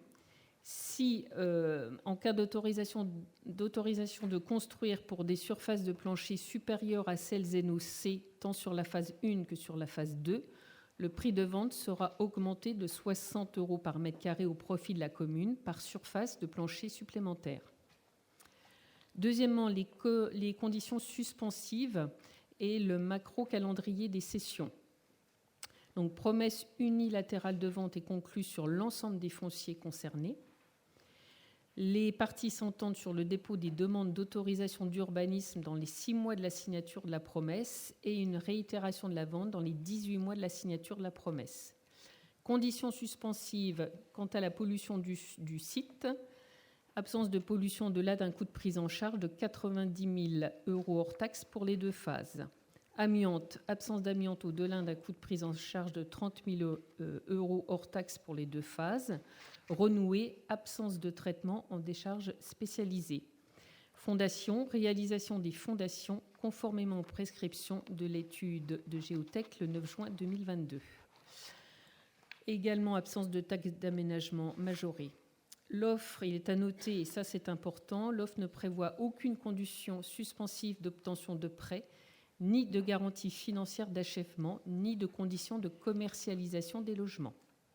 Donc vous êtes invités à autoriser la vente de ces parcelles, donc des 6 de AZ 41 à 46, ainsi que des 3 autres, AV 469, 288, 278, dans les conditions et selon les montants et la répartition ci-dessus, de désigner maître tissandier pour rédiger l'acte de vente et d'autoriser le maire ou son représentant à signer tout acte nécessaire. Des remarques ? Oui, moi j'ai une petite remarque plutôt concernant les domaines. Parce qu'on a bien compris qu'on va vendre ces terrains à 435 000 euros, que les domaines les ont estimés à 566 000 euros. Mais Véronique a un peu remonté dans les années précédentes et on est à plus de 1 million d'euros d'achats dont la valeur a été donnée par les domaines. Voilà. Oui, alors même si le calcul se fait sur la surface de plancher, je trouve qu'on a, puisqu'en 2020 on a acheté la 41, la 42, la 44, la 45, 750 000 euros. Et en 2022, la 469 et la 288, 238 000 euros. Plus celle qui reste, là, mais qui est beaucoup plus petite. Donc ça veut dire qu'à un moment, les domaines nous disent vous pouvez l'acheter à 1 million. Et après, quand on les a achetés, ils disent non, mais maintenant vous pouvez les revendre 566 et on les revend 435. Donc si on compare les deux, l'estimation des domaines et la vente, pourquoi pas? Moi, par rapport à l'explication de Anne, ça me va bien. On est à 9% avec les petites fourchettes.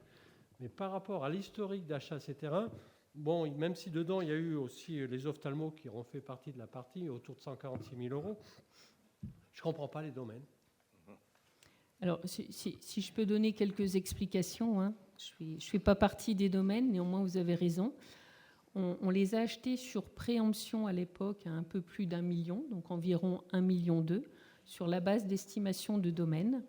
Donc il faut savoir que les sœurs maçons à l'époque en voulaient beaucoup plus et qu'il a été négocié grâce à l'intervention des domaines ce prix de cession qui était 1,2 million et qui est fondé, hein, chaque estimation du prix des domaines est fondée selon l'usage qu'on va en faire, ce qu'il est prévu. Et à l'époque, ce qui est tout à fait légal, on était bien conforme à l'évaluation des domaines.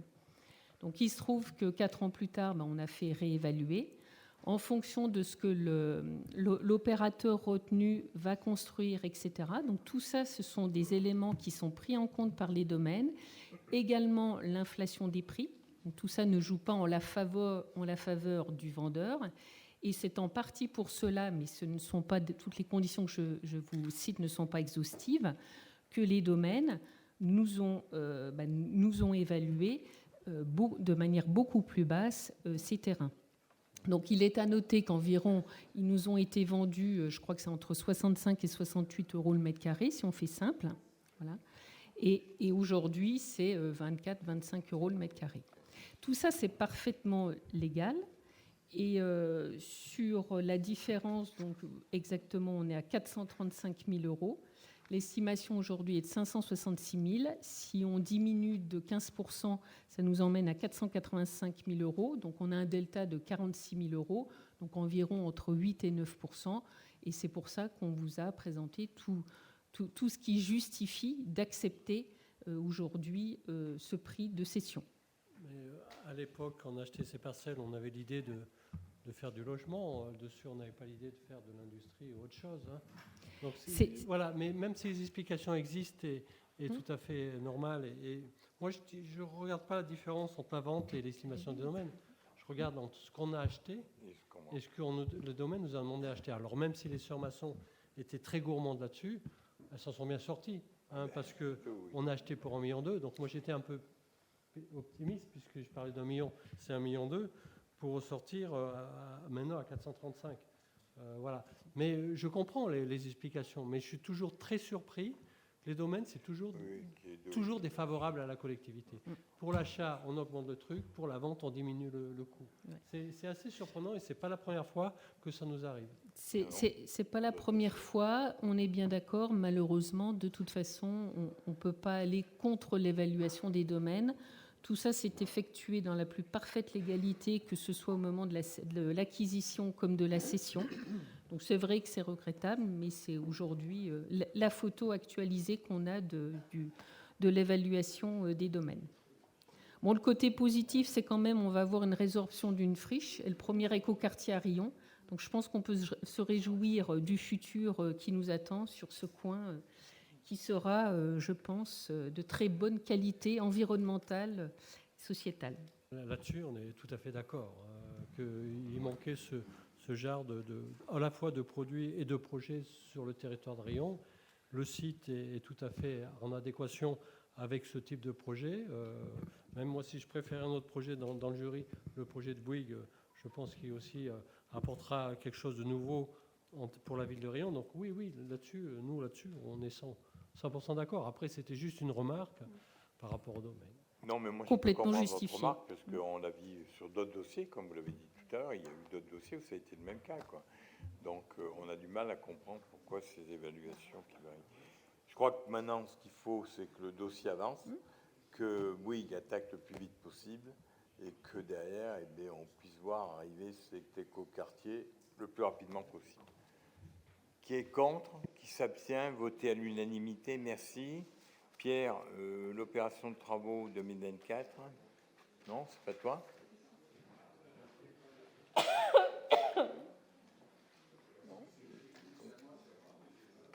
Tu l'as pas? Suite au vote des budgets d'investissement et de fonctionnement pour l'année 2024, certaines opérations de travaux d'aménagement urbain et de bâtiments nécessitent l'obtention d'une autorisation d'urbanisme avant tout commencement d'exécution.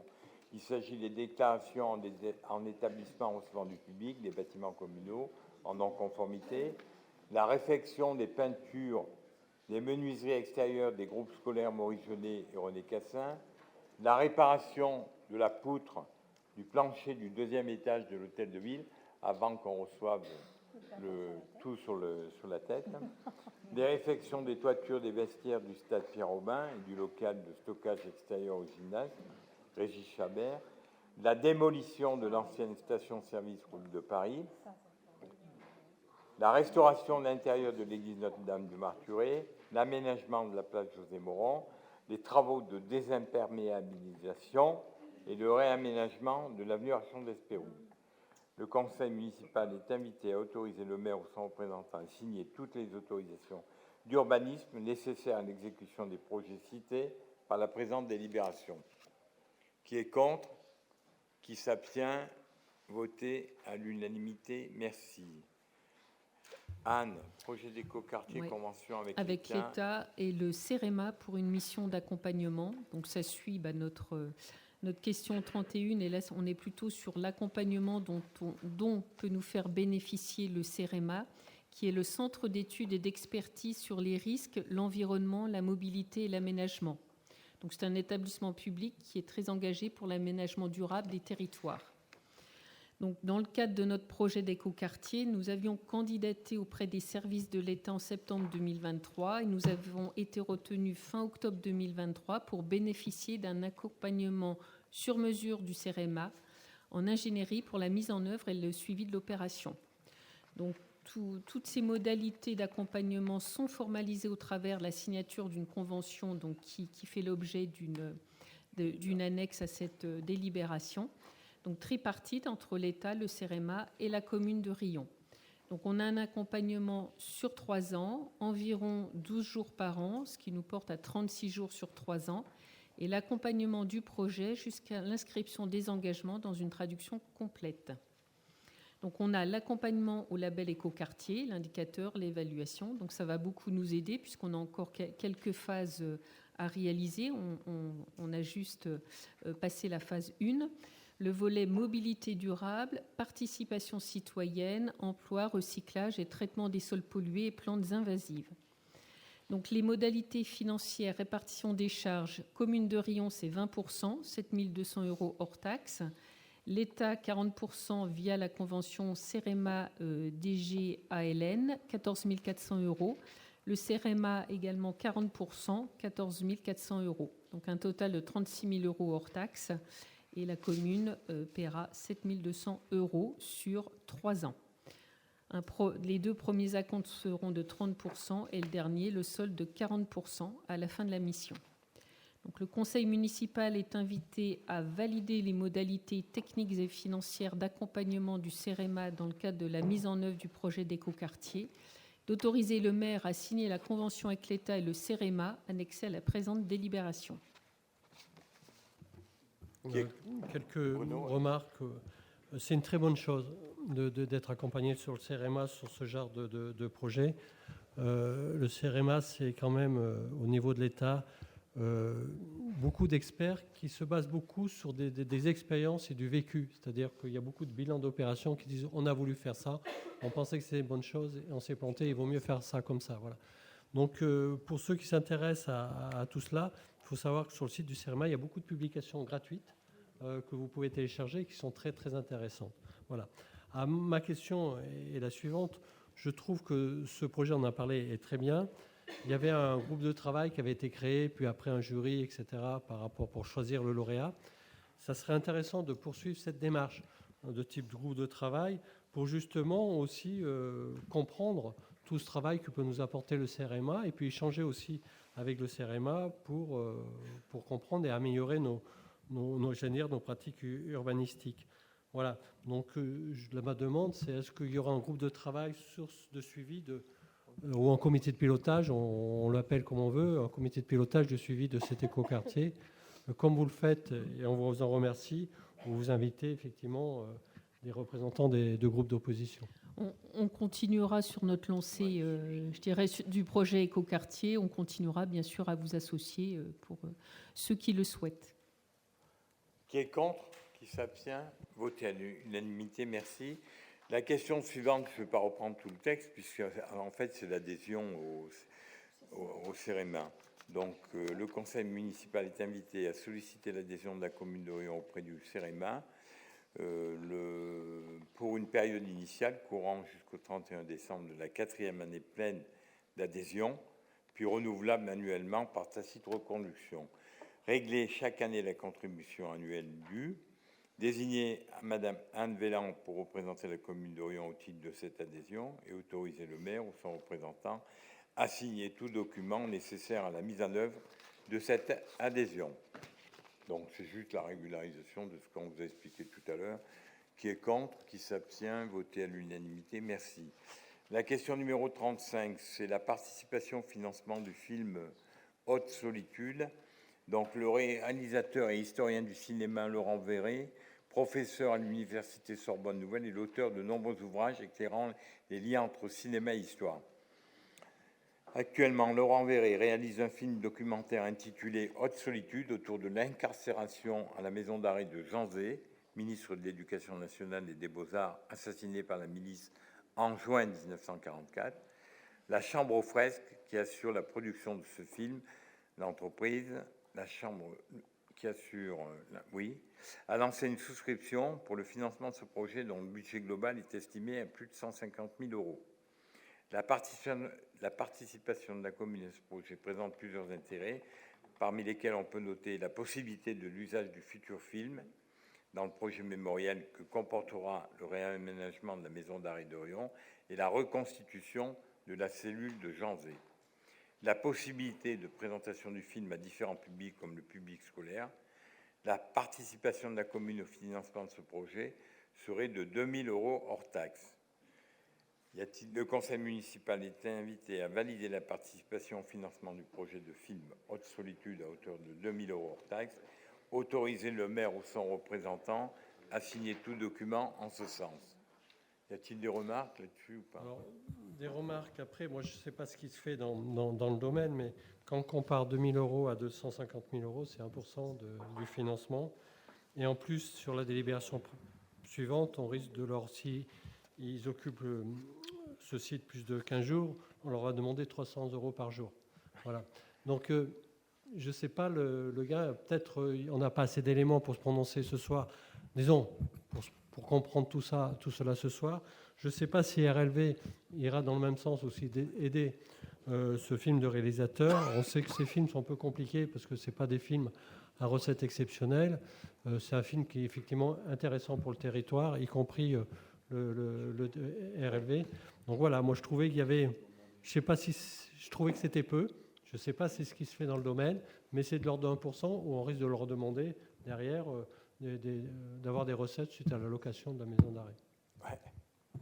Boris ? Oui, sur ce sujet.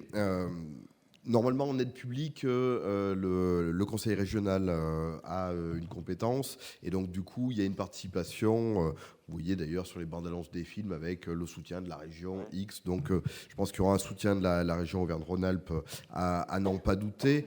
Moi, ma question, c'est ensuite la durée d'usage des droits. Peut-être là-dessus qu'on puisse un peu se border les choses sur une durée importante, parce que quand on a des droits, généralement c'est pour une durée définie. Moi, c'est une question mais que j'ai déjà posée en commission, mais je réinsiste là-dessus. Je pense qu'y compris en participant financièrement, il est très important qu'on fasse remonter au bureau des tournages Auvergne-Rhône-Alpes la tenue de ce tournage sur la ville de Riom, y compris avec notre participation, pour qu'il soit au courant, mais surtout pour qu'il puisse proposer à l'équipe du film des techniciens du monde du cinéma d'Auvergne-Rhône-Alpes. Parce que du coup, il arrive très souvent, et malheureusement trop souvent, que lors de tournages dans notre région, alors oui, ça génère des nuitées d'hôtel, les restaurants tournent, mais par contre que les équipes viennent avec leurs équipes de maquilleurs, de maquilleuses, et on a des professionnels du spectacle, des intermittents du spectacle qui ont parfois du mal à vivre, alors qu'on a des tournages qui se développent sur nos territoires. Ça a été fait, on me dit que ça a été fait. On avait échangé. Et le montant de 2 000 €, c'est la demande qu'ils ont faite. Donc on n'allait pas donner beaucoup plus. Tu connais notre exigence? Je ne sais pas, mais ça on vérifiera. 10 ans. Bon, mais il y a la réponse, parfait. Donc on y va. Qui est contre? Qui s'abstient? Voté à l'unanimité, merci. L'approbation, tu en as déjà parlé tout à l'heure, d'un tarif de mise à disposition des friches carcérales. Donc, depuis l'acquisition des 2 friches carcérales par la commune en 2023, un certain nombre de demandes d'auto-occupation des sites pour des tournages ou réalisations de films ont été reçues par la mairie. Jusqu'à présent, les demandes de tournage sont limitées à n'utiliser les lieux que ponctuellement. Aujourd'hui, des demandes de tournage de longs métrages proposent des agendas de tournage répartis sur plusieurs semaines. Ainsi, il devient nécessaire de définir un cadre dans lequel l'accès à ces sites pourra être envisagé avec un tarif journalier de mise à disposition. Le montant qui est proposé, le tarif de 300 € hors taxe par jour, semble adapté en raison de la rareté de disponibilité de ce type de site et de la complémentarité existante entre les 2 prisons. Ainsi, il est proposé que ce tarif puisse être appliqué pour toute demande de tournage nécessitant plus de 2 semaines de mise à disposition. C'est quand même, il faut qu'il y ait plus de... Voilà, le conseil municipal est invité à valider le tarif journalier de mise à disposition, autoriser le maire ou son représentant à signer tout document en ce sens, autoriser le maire à convenir de location selon tarif fixé, ainsi que des mises à disposition gratuites. Dernièrement, on l'a mis gratuitement pour la pénitentiaire. On a acheté le bâtiment, je ne sais pas si vous l'avez vu dans la semaine dernière, vendredi, c'était occupé, il y avait une présentation de la pénitentiaire, on leur avait mis gratuitement à disposition. Juste pour vous informer. Qui est contre? Une petite explication. Ah, pardon. Alors, je comprends pourquoi ils ont demandé 2 000 €, parce qu'ils ne savaient pas qu'on allait leur faire des livres derrière à 300 € par jour. Juste que je comprenne bien, c'est à partir de 15 jours, c'est payant, mais c'est payant à partir du 16e jour ou c'est rétroactif à partir du 1er jour? Normalement, c'est à partir du 1er jour. Pour une solitude, ils ne paieront rien, puisque ils ont utilisé 3 jours. D'accord. Et c'est à partir de 15. D'accord, c'est à partir du 16e jour qu'on paye. 16e jour qui est payant, à partir du 16e jour. Qui est contre? Qui s'abstient? Voté à l'unanimité, merci. La mission d'expertise avec le CEREMA, expertisons le stationnement pour mieux l'organiser dans le cœur de ville. La question du stationnement est une thématique transversale qui est présente sur la plupart des dossiers qui visent à redynamiser le centre-ville. Ainsi, des dossiers de réaménagement d'espaces publics comme le Pré-Madame, de voirie comme par exemple l'avenue Archand d'Espérouse ou la rue de l'Hôtel de Ville sont de nature à modifier les conditions de stationnement sur ce secteur. Un certain nombre d'études ont donc déjà été livrées sur ce sujet et la commune dispose désormais d'éléments permettant la définition d'une stratégie de stationnement sur le secteur du centre-ville. Afin de définir clairement cette stratégie et ses modalités d'application, la commune a candidaté à l'appel à projet lancé par le Centre d'études et d'expertise sur les risques, la mobilité et l'aménagement, intitulé « Expertisons le stationnement pour mieux l'organiser dans le cœur de ville ». La candidature de la commune d'Orion a été retenue. Les conditions de réalisation de cette expertise sont réparties à 50% pour le CEREMA et 50% pour la commune, soit un montant de 11 951,25 € pour chacune des deux parties. Le conseil municipal est invité à valider la tenue de la prestation. Expertisons le stationnement pour mieux l'organiser dans le cœur de ville. Autorisez le maire ou son représentant à signer tout document en ce sens. Boris, oui, allez-y. Oui, quelques observations. Monsieur le maire, vous et moi, nous avons été élus en 2014. En 2014, je vous ai entendu dire beaucoup de mal des études qui étaient menées précédemment. Mais bon, ni vous ni moi, nous n'étions élus. Donc là, je vois que vous avez un peu changé d'avis en disant que les études, ça peut être utile, d'autant plus qu'on avait sur cette question-là, mandaté déjà une étude, notamment avec l'agence d'urbanisme. Donc voilà, moi, sur le principe, je n'ai pas de problème pour qu'on puisse avoir une autre étude avec le CEREMA. Mais voilà, vous avez la majorité, et c'est normal, ça serait inquiétant que ce ne soit pas le cas, vous avez déjà quelques idées sur le stationnement que vous voulez mettre en débat avec le CEREMA, avec leur expertise, très bien.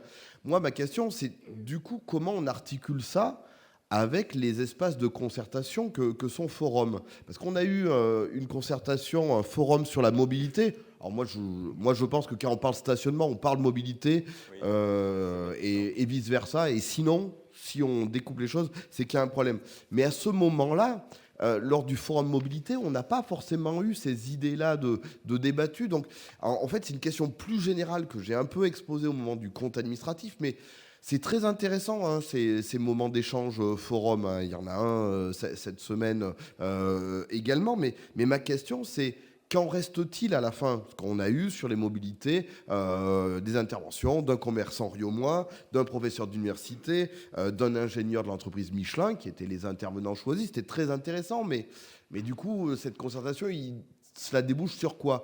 Si ça débouche pas du tout sur ce qui se fera derrière, voilà, faudrait pas que les gens se sentent un peu déçus, voire floués, d'avoir participé à un espace où leur avis n'aura pas été pris en compte et qu'il n'y ait pas de suite. Non, mais il est toujours pris en compte des remarques. C'est pas pour ça, parce qu'il y a une remarque sur un sujet, qu'on va complètement changer la programmation qui est faite. Il faut qu'il y ait plusieurs justificatifs qui amènent à un changement.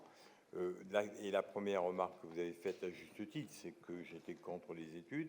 Aujourd'hui, c'est une étude qui est prise en charge à plus de 50% et qui est nécessaire du fait que, à l'époque, en 2014, comme vous l'avez rappelé quand on a été élu, les friches pénitentiaires, c'était pas l'optique qu'il y avait sur les friches pénitentiaires. Vous connaissez bien mes idées là-dessus. Au départ, c'était pas ça. On a échangé depuis, on a évolué. Moi-même, j'ai évolué. Et je crois qu'aujourd'hui, le fait de la réhabilitation, puisqu'au départ, c'était plutôt le rasement de la maison d'arrêt, je ne sais pas si vous vous rappelez, on a évolué énormément. Oui. Ah, pardon. Je croyais qu'il y avait une intervention. Donc, voilà, on en est là.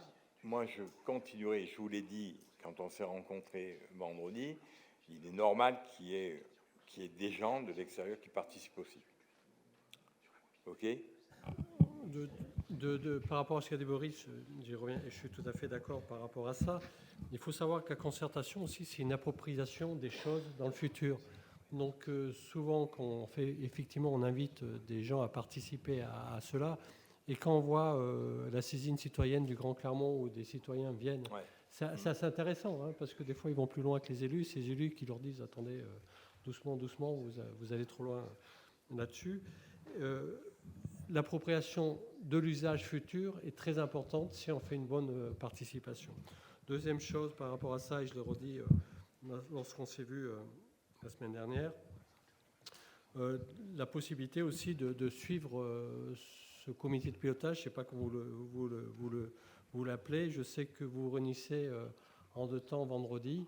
Moi, je pense que les élus d'opposition des deux groupes, comme ceux qui sont autour de la table sont toujours intéressés pour participer à cela, parce que participer à cela aussi, c'est aussi nous faire passer des messages pour expliquer pour le pourquoi du comment à des gens qui nous questionnent et qui sont des fois aussi sur il paraît qu'on va faire ça, vous vous rendez compte, etc. Et souvent, on vient non pas se renchérir par rapport à leurs remarques, on vient mais non, c'est pas ça, je vais vous expliquer, etc. Et on est, comme tout conseiller municipal, des médiateurs qui expliquent aussi la politique de la ville, même si on n'est pas dans la majorité. Voilà. Donc cette redemande de participer, je ne sais pas où c'en est pour vendredi. J'ai dit que j'étais pour essayer d'avoir une disponibilité, pas pour la visite, mais pour la première pré-présentation du, disons, je ne sais pas comment vous l'appelez, pré-présentation du CEREMA, comment ils voient des choses dans un premier temps. Voilà, ça nous intéresse toujours. Je ne sais pas si mais le groupe vendredi, pour vendredi, tout le monde est invité à partir de 19h. Hein. Il n'y a pas de... Ah, non, d'accord. Je vous ai donné les heures, donc, ouais, pour voir comment... Tout à fait. Mais on est tout à fait favorable, il n'y a pas de problème là-dessus. Qui est contre? Qui s'abstient? Voté à l'unanimité, merci. Question numéro 38. Oui, c'est l'adhésion au groupement d'employeurs SCET-GE. Donc, la commune de Riom bénéficie du dispositif Action Cœur de Ville, comme vous le savez. Il est soutenu par l'État et la Banque des Territoires. SCET-GE, c'est un groupement d'employeurs qui est constitué sous la forme d'une association loi 1901. Elle propose la mise à disposition à but non lucratif de salariés. Et c'est dans ce cadre que la commune souhaite bénéficier de la mise à disposition d'un expert opérationnel pour disposer de compétences spécifiques qu'elle n'a pas en interne. Cette mise à disposition est réalisée dans le cadre d'une adhésion au groupement d'employeurs. Le salarié est lié à celui-ci par un CDD à objet défini et bénéficie de mesures dédiées en matière de formation et de reclassement professionnel au terme de sa mission à la charge de SCET-GE. Donc, le conseil municipal est invité à autoriser la commune de Riom à adhérer au groupement d'employeurs SCET-GE pour permettre de bénéficier de la mise à disposition d'un expert opérationnel, doter le maire de tous les pouvoirs nécessaires à la régularisation de cette décision, notamment pour signer la convention de mise à disposition entre la commune et SCET-GE, et désigner monsieur le maire de Riom pour représenter la commune de Riom à l'Assemblée générale du groupement. Des remarques? Oui, je trouvais que ça manquait un peu d'explication parce qu'on n'a pas compris sur quel type d'expertise ces gens allaient intervenir. C'est un peu flou. On voit que c'est une sorte de groupement d'employeurs qui sont sur une forme associative, puisqu'on a les statuts de l'association qui sont joints en document annexe. Quel type d'intervenants, dans quel domaine vont intervenir? Et puis on n'a pas le coût de l'adhésion, je crois. J'ai pas vu, j'ai pas trouvé.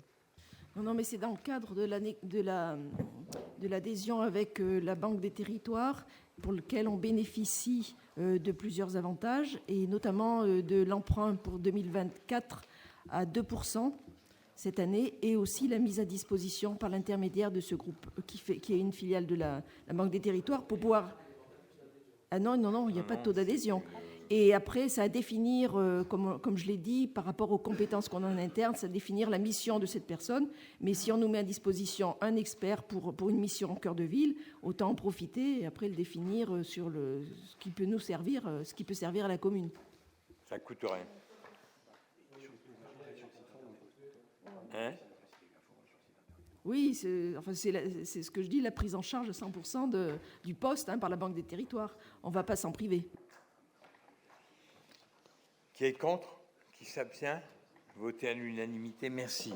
Donc la séance du Conseil est terminée. Il y a eu 2 questions dans la salle, une pour laquelle on a répondu, si je ne me trompe pas, puisqu'on a répondu en partie tout à l'heure.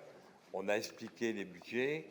Donc elle est tout à fait pertinente, puisque c'est vrai que ce qu'on entend tous les jours à la radio, à la télé, et comme l'a souligné tout à l'heure, Boris, il y aura des budgets peut-être qui seront impactés.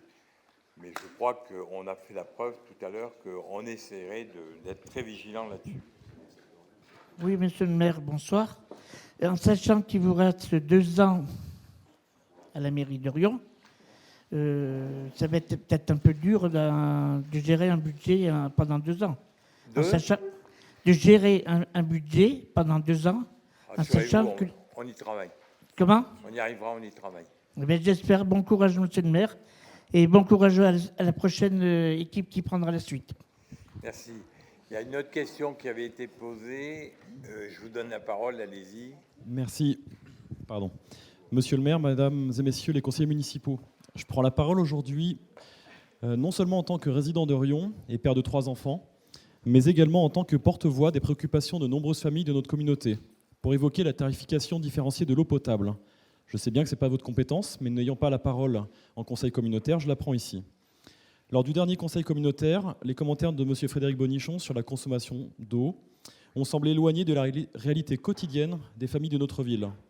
Ces propos, reflétant une approche peut-être trop simpliste de la gestion de l'eau, contrastent nettement avec les implications d'une tarification qui, depuis le 1er avril, impose un coût supplémentaire pour les usages au-delà de 80 m3, ce qui cible notamment les familles.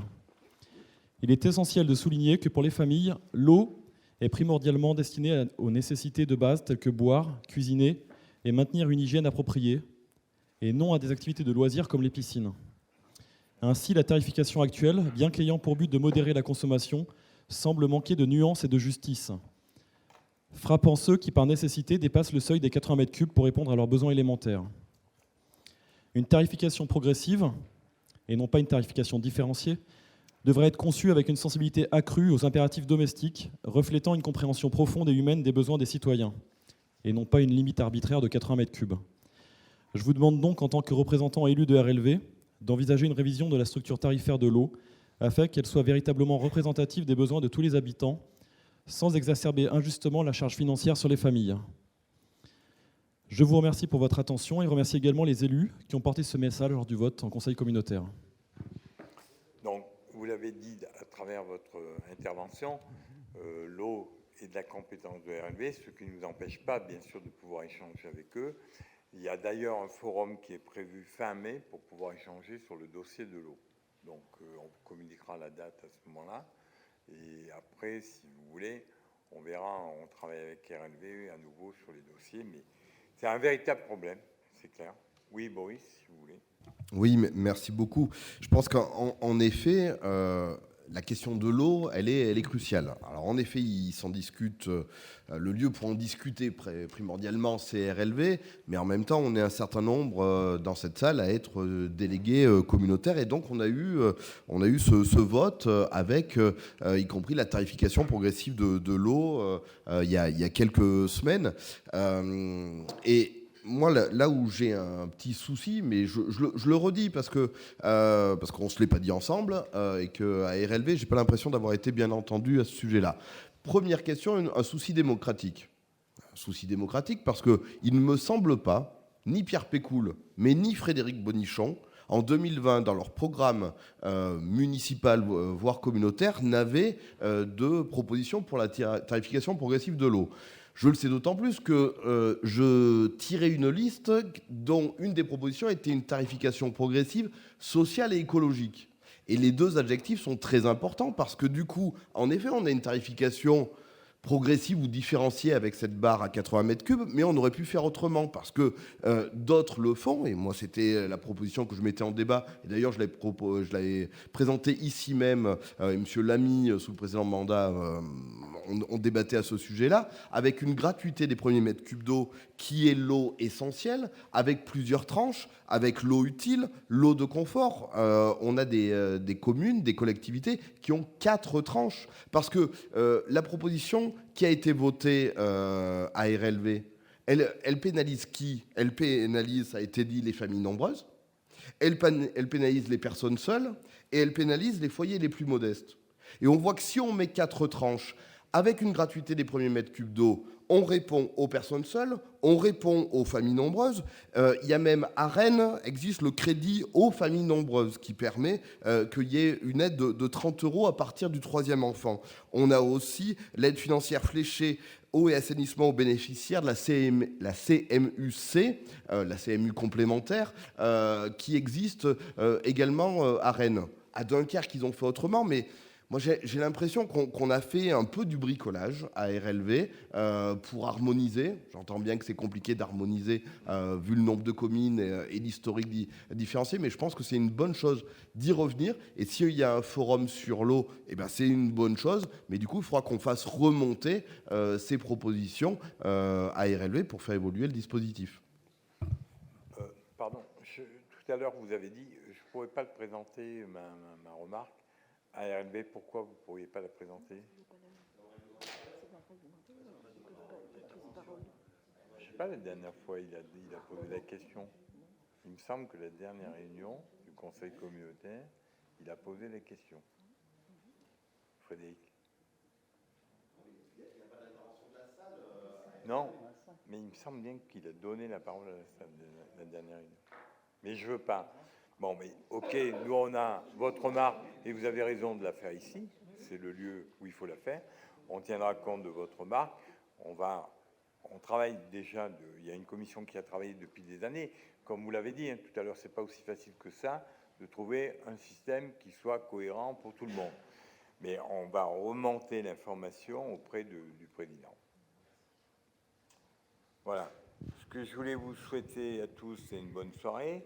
Remercier Suzanne pour le moment où elle a pris le conseil. Je vous invite tous le vendredi 12 avril au prochain forum dédié à la reconversion des friches carcérales à la salle du Moulin. À partir de 19h, donc il y a un cocktail d'accueil et de découverte des maquettes de la maison centrale réalisé par les étudiants du domaine d'études Métaphore, qui réunit l'École nationale supérieure d'architecture de Clermont-Ferrand et l'École d'ingénieurs Polytech de Clermont-Ferrand. Puis à partir de 20h, c'est la place aux échanges en présence du groupement de Mathieu Barbe, François Ier et son architecte Jean-Michel Villemotte, lauréat de l'appel à projet lancé par la ville d'Orion pour la reconversion des friches. Et ce soir, pour terminer la soirée, vous êtes invités au pot de l'amitié. Bonne soirée à tous et merci encore de votre présence et du déroulement de cette séance qui a été toujours dans la coordination.